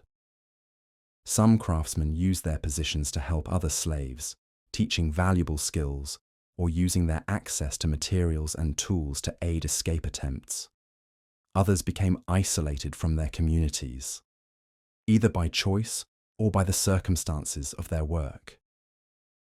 The psychological burden of being elevated above other slaves while remaining fundamentally unfree created its own form of torment. The preservation of languages became a crucial form of cultural resistance. Masters often tried to prevent slaves from speaking their native tongues, understanding that shared language created bonds that were difficult to control. But enslaved communities found ways to maintain their linguistic heritage, teaching children traditional words and phrases in secret, incorporating native terms into seemingly innocuous conversations, and creating hybrid languages that combined elements from multiple traditions. These linguistic practices served multiple purposes beyond simple communication. They maintained connections to cultural identity and ancestral memory. They created in-group solidarity that excluded masters and overseers. They provided ways of encoding sensitive information that couldn't be understood by those in authority. Most importantly, they preserved something essentially human that slavery tried to destroy. The development of healing traditions within slave communities represented both practical necessity and spiritual resistance. With little access to formal medical care, enslaved people had to become experts in treating their own injuries and illnesses. They developed extensive knowledge of medicinal plants, surgical procedures, and therapeutic practices that often surpassed what was available to free people. These healing traditions were carefully guarded and transmitted from one generation to the next. They represented accumulated wisdom about survival in harsh conditions, but they also carried deeper meanings about the value of life and the importance of caring for one another. The healers within slave communities often served as informal leaders and counselors, providing not just physical care, but emotional and spiritual support. The question of children's education created profound moral dilemmas for enslaved parents. Teaching children to read and write could make them more valuable as slaves, but might also give them tools for eventual escape. Sharing traditional cultural knowledge helped preserve identity, but could also make children seem threatening to masters who preferred ignorant and compliant laborers. Most parents found ways to provide their children with carefully calibrated education that balanced the need for survival skills with the dangers of appearing too intelligent or independent. They taught practical knowledge that would help their children navigate the slave system more effectively, while also preserving cultural traditions and values that maintained connections to their deeper identity. The role of women in maintaining slave communities was often invisible to contemporary observers, but absolutely crucial to survival. Women frequently served as the primary keepers of cultural traditions, teaching children songs, stories, and practices that maintained community identity.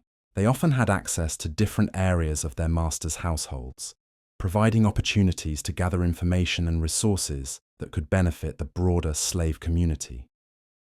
Female slaves also bore the additional burden of protecting themselves and their children from sexual exploitation while maintaining the relationships and alliances necessary for survival. This required extraordinary diplomatic skills and psychological resilience as they navigated between competing demands and threats with few resources and no legal protections. The development of informal justice systems within slave communities reflected the need to maintain social order and resolve conflicts without attracting unwanted attention from masters and overseers. These systems had to balance the need for discipline and fairness with the understanding that any internal conflict could be exploited by those in authority to justify harsh punishments for everyone. Community leaders developed sophisticated approaches to mediation and conflict resolution that took into account the unique pressures and constraints of slave life. They understood that seemingly minor disputes could escalate into situations that threatened the entire community's welfare, and they worked to address problems before they reached that point. The question of loyalty within slave communities was complicated by the reality that survival sometimes required making choices that seemed to betray others. Slaves who were given positions of authority over their fellows faced impossible decisions between their own welfare and their obligations to their community. Those who informed on fellow slaves to gain favor with masters were both despised and understood to be responding to pressures that could break anyone. These moral complexities created deep divisions within some slave communities, while strengthening bonds in others. The most successful communities developed ways of understanding and forgiving the compromises that survival sometimes required, while maintaining standards of behavior that preserved collective dignity and mutual support. The development of religious syncretism among enslaved populations reflected their need to find spiritual meaning and comfort within systems designed to deny their humanity. They blended elements from their traditional beliefs with the Christianity or Islam that was often imposed upon them, creating new forms of spiritual practice that served their particular needs and circumstances. These syncretic traditions often emphasize themes of liberation, justice, and the ultimate triumph of good over evil. They provided frameworks for understanding suffering that made it bearable while maintaining hope for eventual redemption. They also created community bonds that transcended the divisions that masters tried to impose. The question of intermarriage between slaves from different cultural backgrounds created both opportunities and challenges for community formation. These unions could strengthen alliances between different groups and create new forms of cultural synthesis. But they could also dilute traditional practices and create conflicts between different ways of understanding the world. Most slave communities found ways to celebrate diversity while maintaining some common standards and practices that held them together. They developed inclusive traditions that incorporated elements from multiple cultures while preserving the most essential aspects of each group's heritage. The role of storytelling in maintaining community cohesion cannot be overstated. Stories served as entertainment, education, and inspiration for people with few other sources of pleasure or hope. They preserved historical knowledge, taught moral lessons, and provided coded information about practical matters like escape routes and trusted allies. The best storytellers became treasured members of their communities, using their skills to lift spirits during the darkest times and to reinforce the values and traditions that kept their people together. They understood that stories were not just entertainment, but tools for survival, ways of maintaining the cultural knowledge and emotional resources that made continued existence possible. The development of trade skills within slave communities created opportunities for economic advancement and social mobility, but also new forms of exploitation and control. Masters recognized the value of skilled slave labor and sometimes invested in training that could increase their human property's worth. But they also understood that skilled slaves posed greater risks for escape and resistance. Some slaves managed to use their technical knowledge to gain small measures of independence, earning money through side work, or gaining privileges that made their lives more bearable. Others found that their skills made them too valuable to risk losing, resulting in even more restrictive control and surveillance. The question of aging within slave communities revealed another layer of the system's cruelty. Elderly slaves who could no longer perform heavy labor often faced abandonment or neglect from masters who saw them as economic burdens. But within their own communities, they often became respected elders whose wisdom and experience were valued resources. These older slaves served as living libraries of cultural knowledge, repositories of survival wisdom, and sources of emotional support for younger community members. They provided continuity and perspective that helped their communities navigate the challenges of slave life with greater resilience and understanding. The intersection of slavery with medieval concepts of gender created additional challenges and opportunities for both men and women in bondage. Male slaves were often expected to perform the most physically demanding labor, but they also had more opportunities to travel and to develop skills that might eventually lead to freedom. Female slaves faced the constant threat of sexual exploitation, but their domestic roles sometimes provided access to information and resources that could benefit their communities. Both men and women had to navigate expectations about appropriate behavior that could conflict with their survival needs. They learned to perform gender roles in ways that satisfied their masters, while preserving their own sense of identity and dignity. This required constant psychological flexibility and extraordinary strength of character. The development of communication networks that spanned vast distances represented one of the most remarkable achievements of enslaved communities. Despite being forbidden from traveling freely or maintaining contact with distant relatives, slaves created systems for passing information, messages, and resources across hundreds of miles. These networks relied on travelers, traders, and sympathetic free people who were willing to carry messages and small items between separated families and communities. They required enormous trust and careful coordination, but they provided crucial emotional support and practical assistance for people who would otherwise have been completely isolated. The question of cultural adaptation versus cultural preservation created ongoing tensions within slave communities. Some argued for adopting the language, religion, and customs of their masters as a survival strategy, believing that assimilation would lead to better treatment and greater opportunities. Others insisted on maintaining traditional practices, seeing cultural preservation as essential to maintaining their humanity and identity. Most communities found ways to balance these competing demands. developing strategies that allowed them to appear assimilated while secretly maintaining their traditional practices and values. This cultural flexibility became a crucial survival skill, enabling enslaved people to navigate between different worlds while preserving what was most important to them.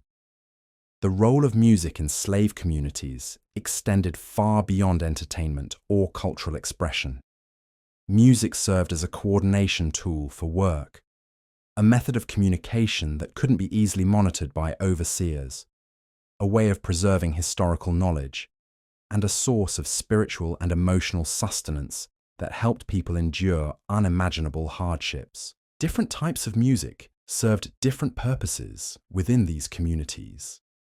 Work songs helped coordinate group labor while allowing for the subtle communication of information and feelings. Religious music provided spiritual comfort and reinforced community values.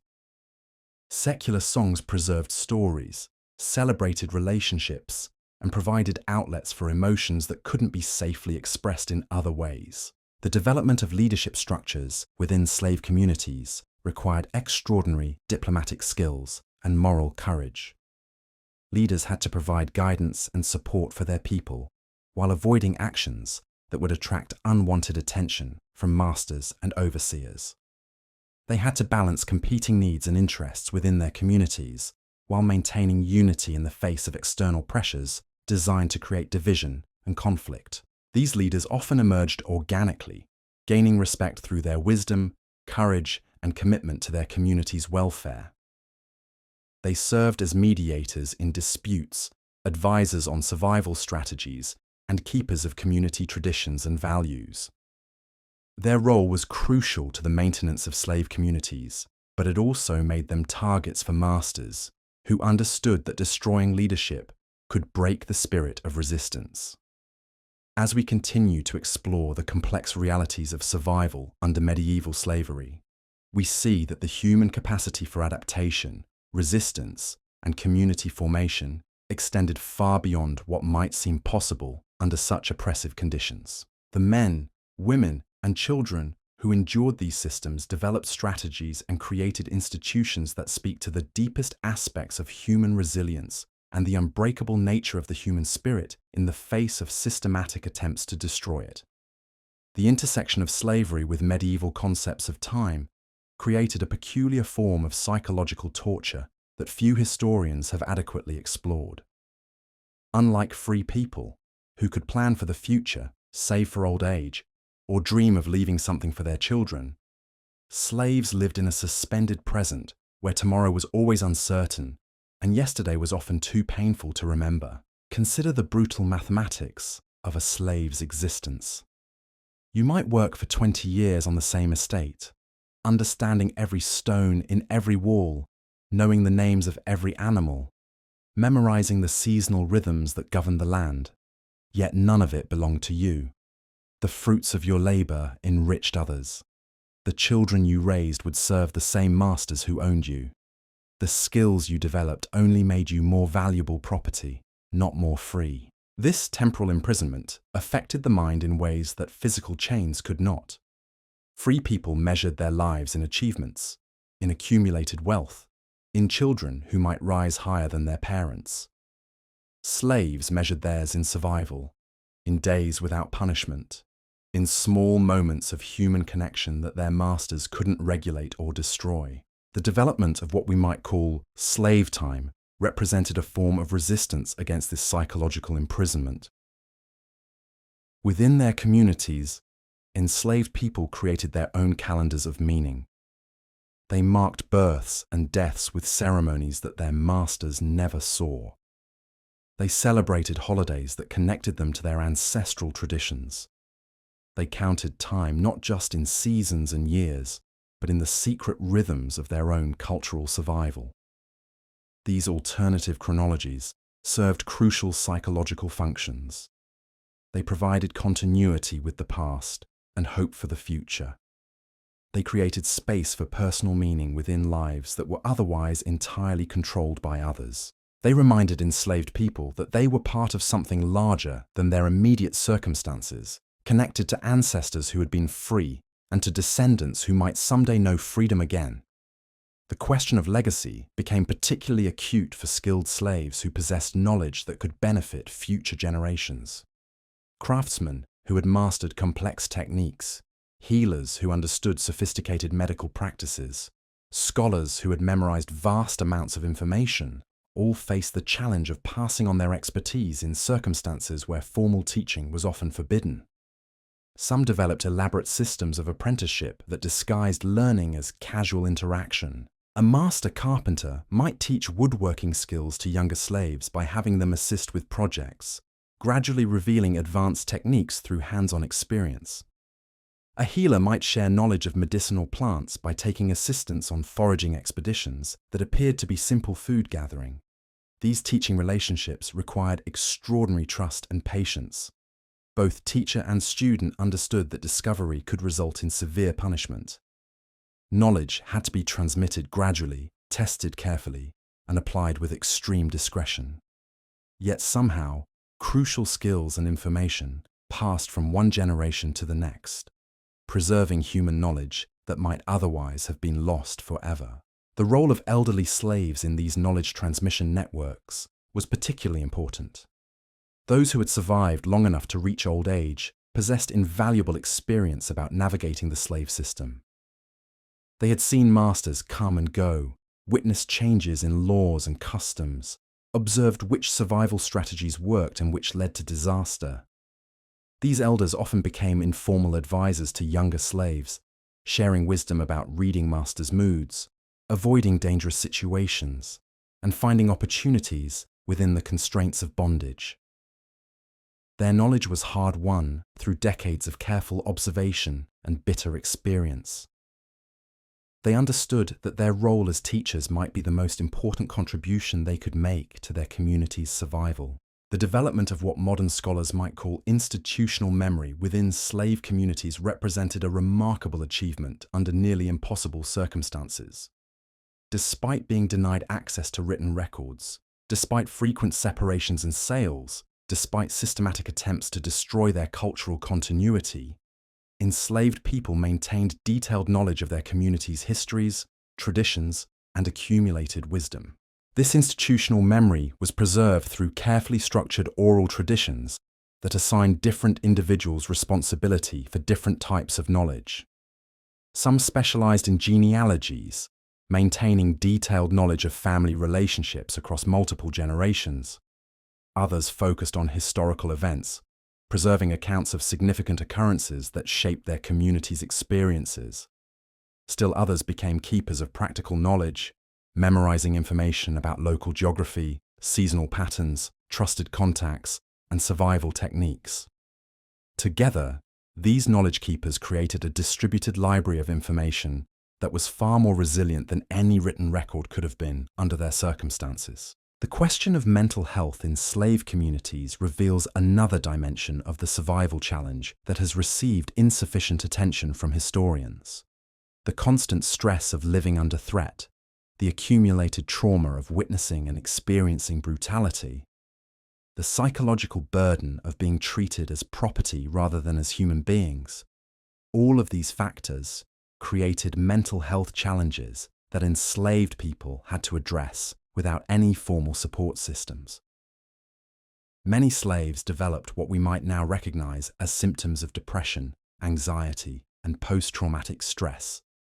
Some withdrew into themselves, performing their required tasks mechanically while their inner lives withered. Others developed hypervigilance, becoming so attuned to potential threats that they could never truly relax or feel safe. But enslaved communities also developed their own forms of mental health support that were remarkably sophisticated given their circumstances. They created rituals and practices that helped people process trauma and grief. They developed forms of communal therapy that allowed individuals to share their burdens with others who understood their experiences. They found ways to celebrate resilience and to honor those who had endured the worst while maintaining their humanity. The role of humor in slave communities deserves particular attention as a survival mechanism that enabled people to cope with unbearable circumstances. Despite facing daily degradation and brutality, enslaved people found ways to laugh, to create jokes, to use wit as a weapon against their oppressors and as a shield for their own spirits. This humour often took forms that were invisible to masters and overseers, but clearly understood by fellow slaves. Stories that seemed to celebrate masters' wisdom might actually be subtle mockeries that highlighted their ignorance or cruelty. Songs that appeared to express contentment might carry coded messages about resistance or escape plans. Even simple jokes shared during brief moments of rest could provide psychological relief that made continued endurance possible. The development of these humorous traditions required remarkable creativity and courage. The line between acceptable joking and dangerous insubordination was always thin and constantly shifting. Slaves had to develop an intuitive understanding of what their masters would tolerate while creating space for the kind of laughter that preserved their sanity and dignity. The seasonal cycles of hope and despair that characterized slave life created their own psychological rhythms that required careful management. Spring brought the possibility of escape when travel became easier, but also the intensified labor of planting season. Summer offered long days that might provide opportunities for clandestine activities, but also the exhausting work of tending crops under brutal sun. Autumn harvests created chaos that could sometimes be exploited by those planning escape attempts. But they also meant crucial periods when everyone's survival depended on successful completion of agricultural work. Winter brought in forced idleness that might allow for planning and reflection, but also the deadly threats of cold and hunger in inadequate shelters. Slaves learned to navigate these seasonal rhythms with strategies that maximized opportunities while minimizing risks. They developed internal calendars that helped them anticipate both dangers and possibilities. They learned to read subtle signs in their master's behavior that might indicate upcoming changes in routine or circumstance. The question of romantic relationships under slavery reveals some of the most heartbreaking aspects of the system's impact on human dignity. Masters controlled not just individual slaves, but their most intimate relationships. They could forbid marriages, separate couples, and exploit the sexual vulnerability of enslaved women without any legal consequences. Despite these obstacles, many slaves managed to form deep emotional bonds that sustained them through their ordeals. They developed ways of expressing love and commitment that didn't depend on legal recognition or social approval. They created private ceremonies that celebrated their unions even when these had no official standing. They found ways to protect and support each other within the constraints of their circumstances. These relationships often required extraordinary sacrifice and courage. Partners might be sold to different locations with no warning and no opportunity for farewell. Children born from these unions belonged to masters rather than parents. The constant threat of separation made every moment together precious, and every expression of love an act of defiance against a system designed to deny enslaved people's humanity. The development of surrogate family structures within slave communities represented one of their most important survival innovations. When biological families were separated by sale or death, enslaved people created new kinship networks that provided emotional support and practical assistance. These chosen families often proved more durable than biological ones, as they were based on mutual commitment rather than legal obligation. These surrogate families served multiple functions within slave communities. They provided childcare for working parents, support for the elderly and disabled, and networks of mutual aid during times of crisis. They created social structures that gave meaning and purpose to lives that were otherwise entirely controlled by masters' economic interests.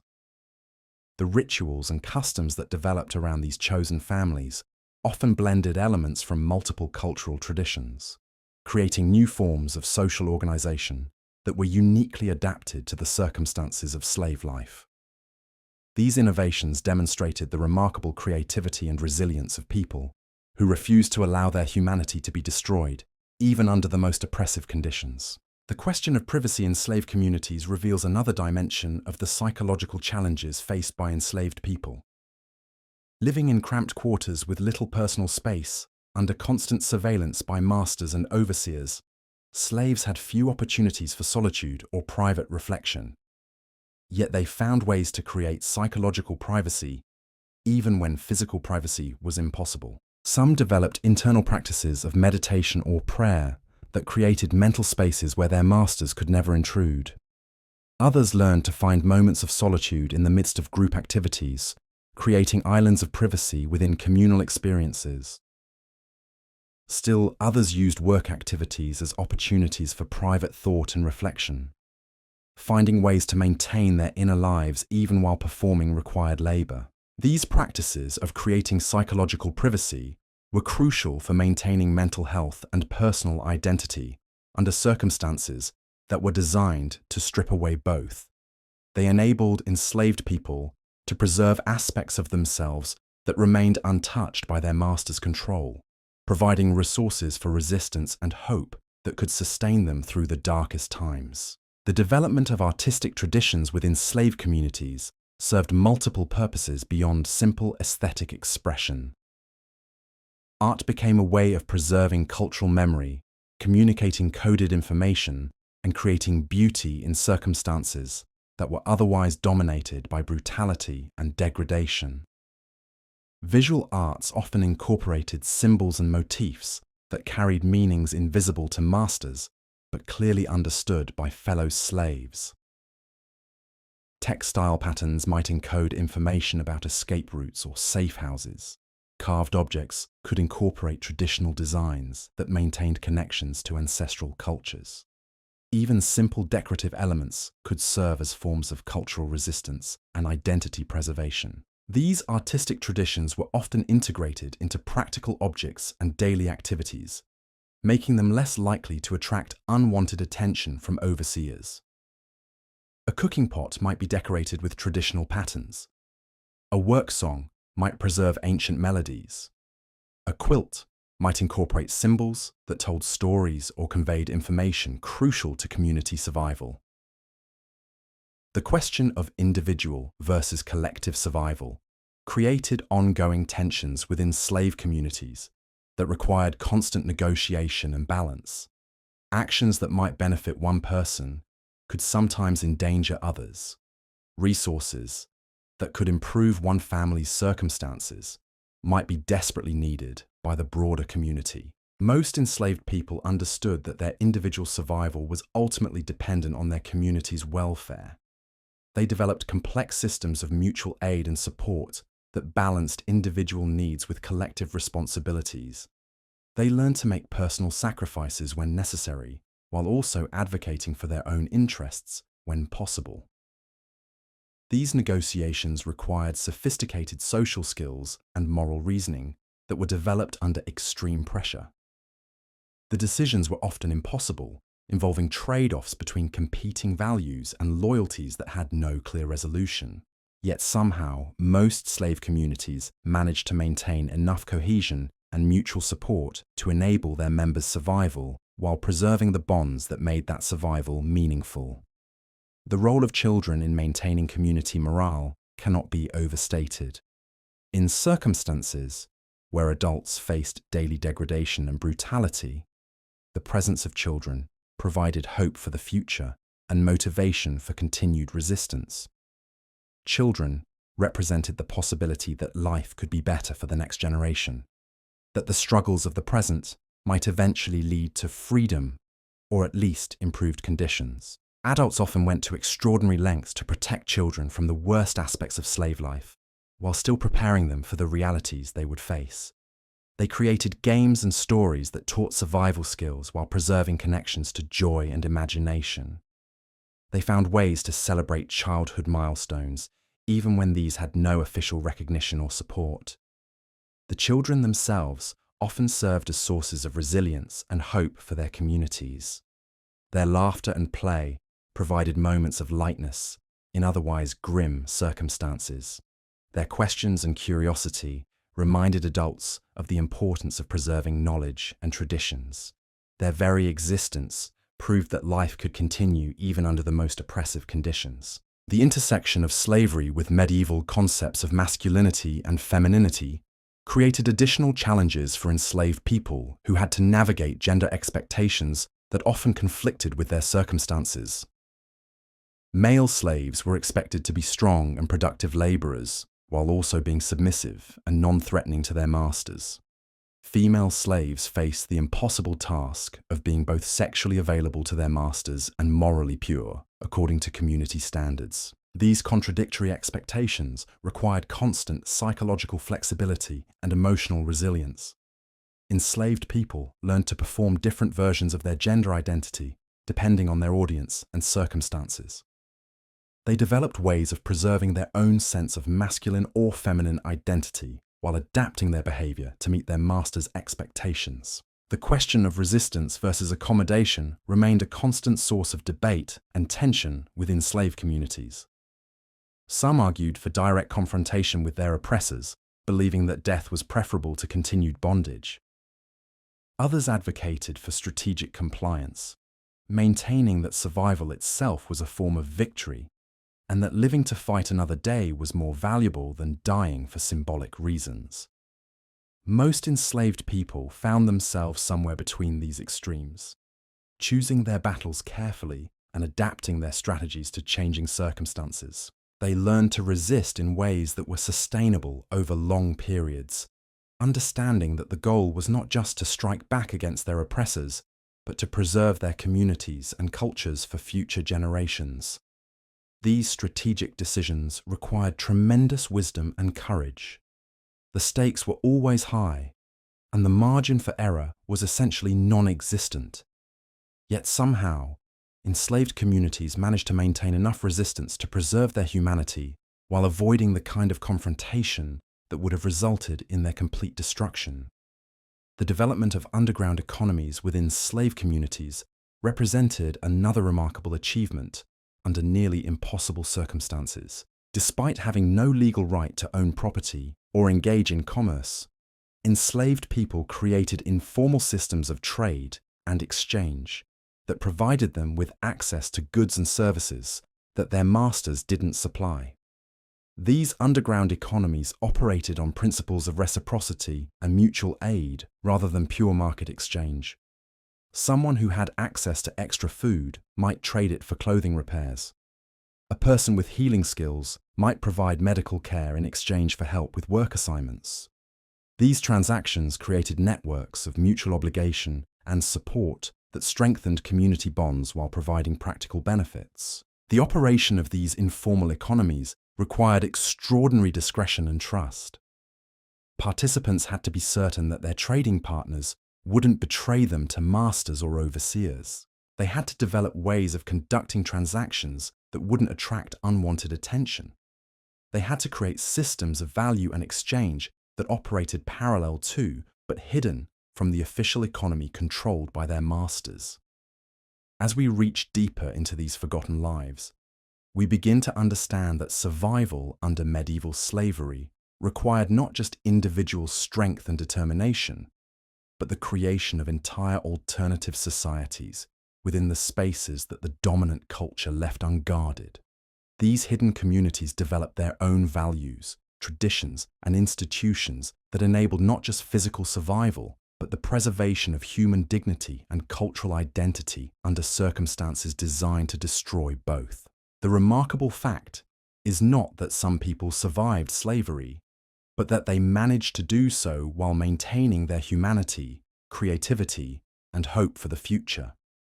Their stories remind us that even the most oppressive systems cannot completely crush the human spirit, and that people will find ways to create meaning, beauty, and community even in the darkest circumstances. These lessons, learned at such tremendous cost, continue to resonate across the centuries, offering both inspiration and warning for those who would understand the depths of human resilience and the heights of human cruelty. The final truth about surviving slavery in medieval times is perhaps the most difficult to grasp from our modern perspective.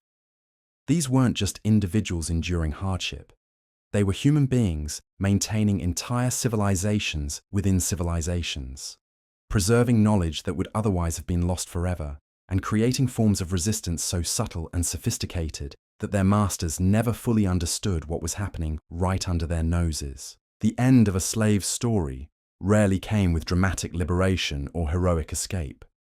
More often, it arrived quietly, through old age, through the gradual breakdown of a body that had given everything it had to give. Some lived to see their children or grandchildren achieve freedom through changed laws or economic circumstances. Others died knowing that their descendants would face the same bondage they had endured for decades. Yet even in death, enslaved people found ways to assert their humanity and preserve their dignity. They developed funeral rites that honored their fallen while providing comfort to the living. They created memorial traditions that kept alive the names and stories of those who had passed.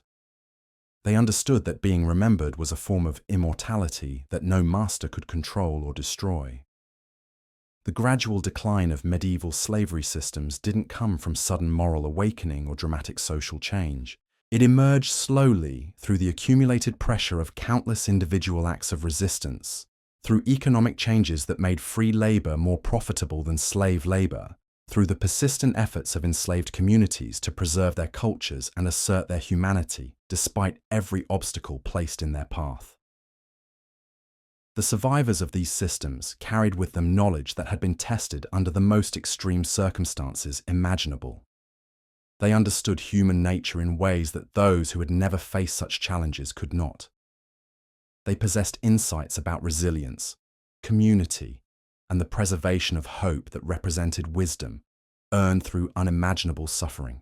Their descendants would go on to build communities, create art, develop institutions, and contribute to human civilization in ways that reflected the strength and wisdom passed down through generations of survival. The skills learned under bondage, the cultural innovations developed in secret, the forms of mutual support created out of desperate necessity, all of these became foundations for new forms of human achievement and expression. As we close this exploration into one of history's darkest chapters, we must remember that the story of medieval slavery is ultimately a story about the unbreakable nature of the human spirit.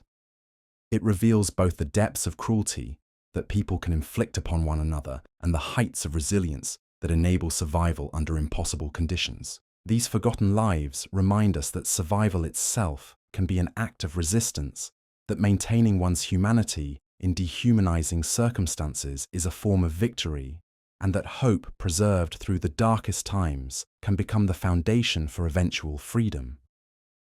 Their stories challenge us to understand not just what people endured, but how they managed to preserve what was most precious about themselves while enduring it.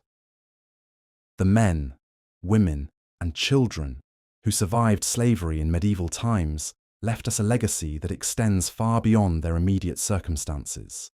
They proved that human dignity cannot be destroyed by legal systems, that cultural identity can survive systematic attempts at erasure, and that love and community can flourish even under the most oppressive conditions. Their survival was never guaranteed, never easy, and never without tremendous cost. But survive they did, carrying within themselves the seeds of futures they would never see, preserving knowledge and traditions that would eventually contribute to the expansion of human freedom and dignity for all people. In the end, that may be the most important lesson we can learn from their experiences. That survival, true survival, is not just about staying alive, but about staying human. It's about preserving what matters most, even when everything else is taken away. It's about finding ways to create meaning and maintain hope when both seem impossible. These stories from the medieval world remind us that the struggle for human dignity and freedom is never finished, never secure, and always dependent on the courage and determination of individuals who refuse to surrender their humanity, regardless of the circumstances they face. Their legacy lives on in everyone who continues that struggle today.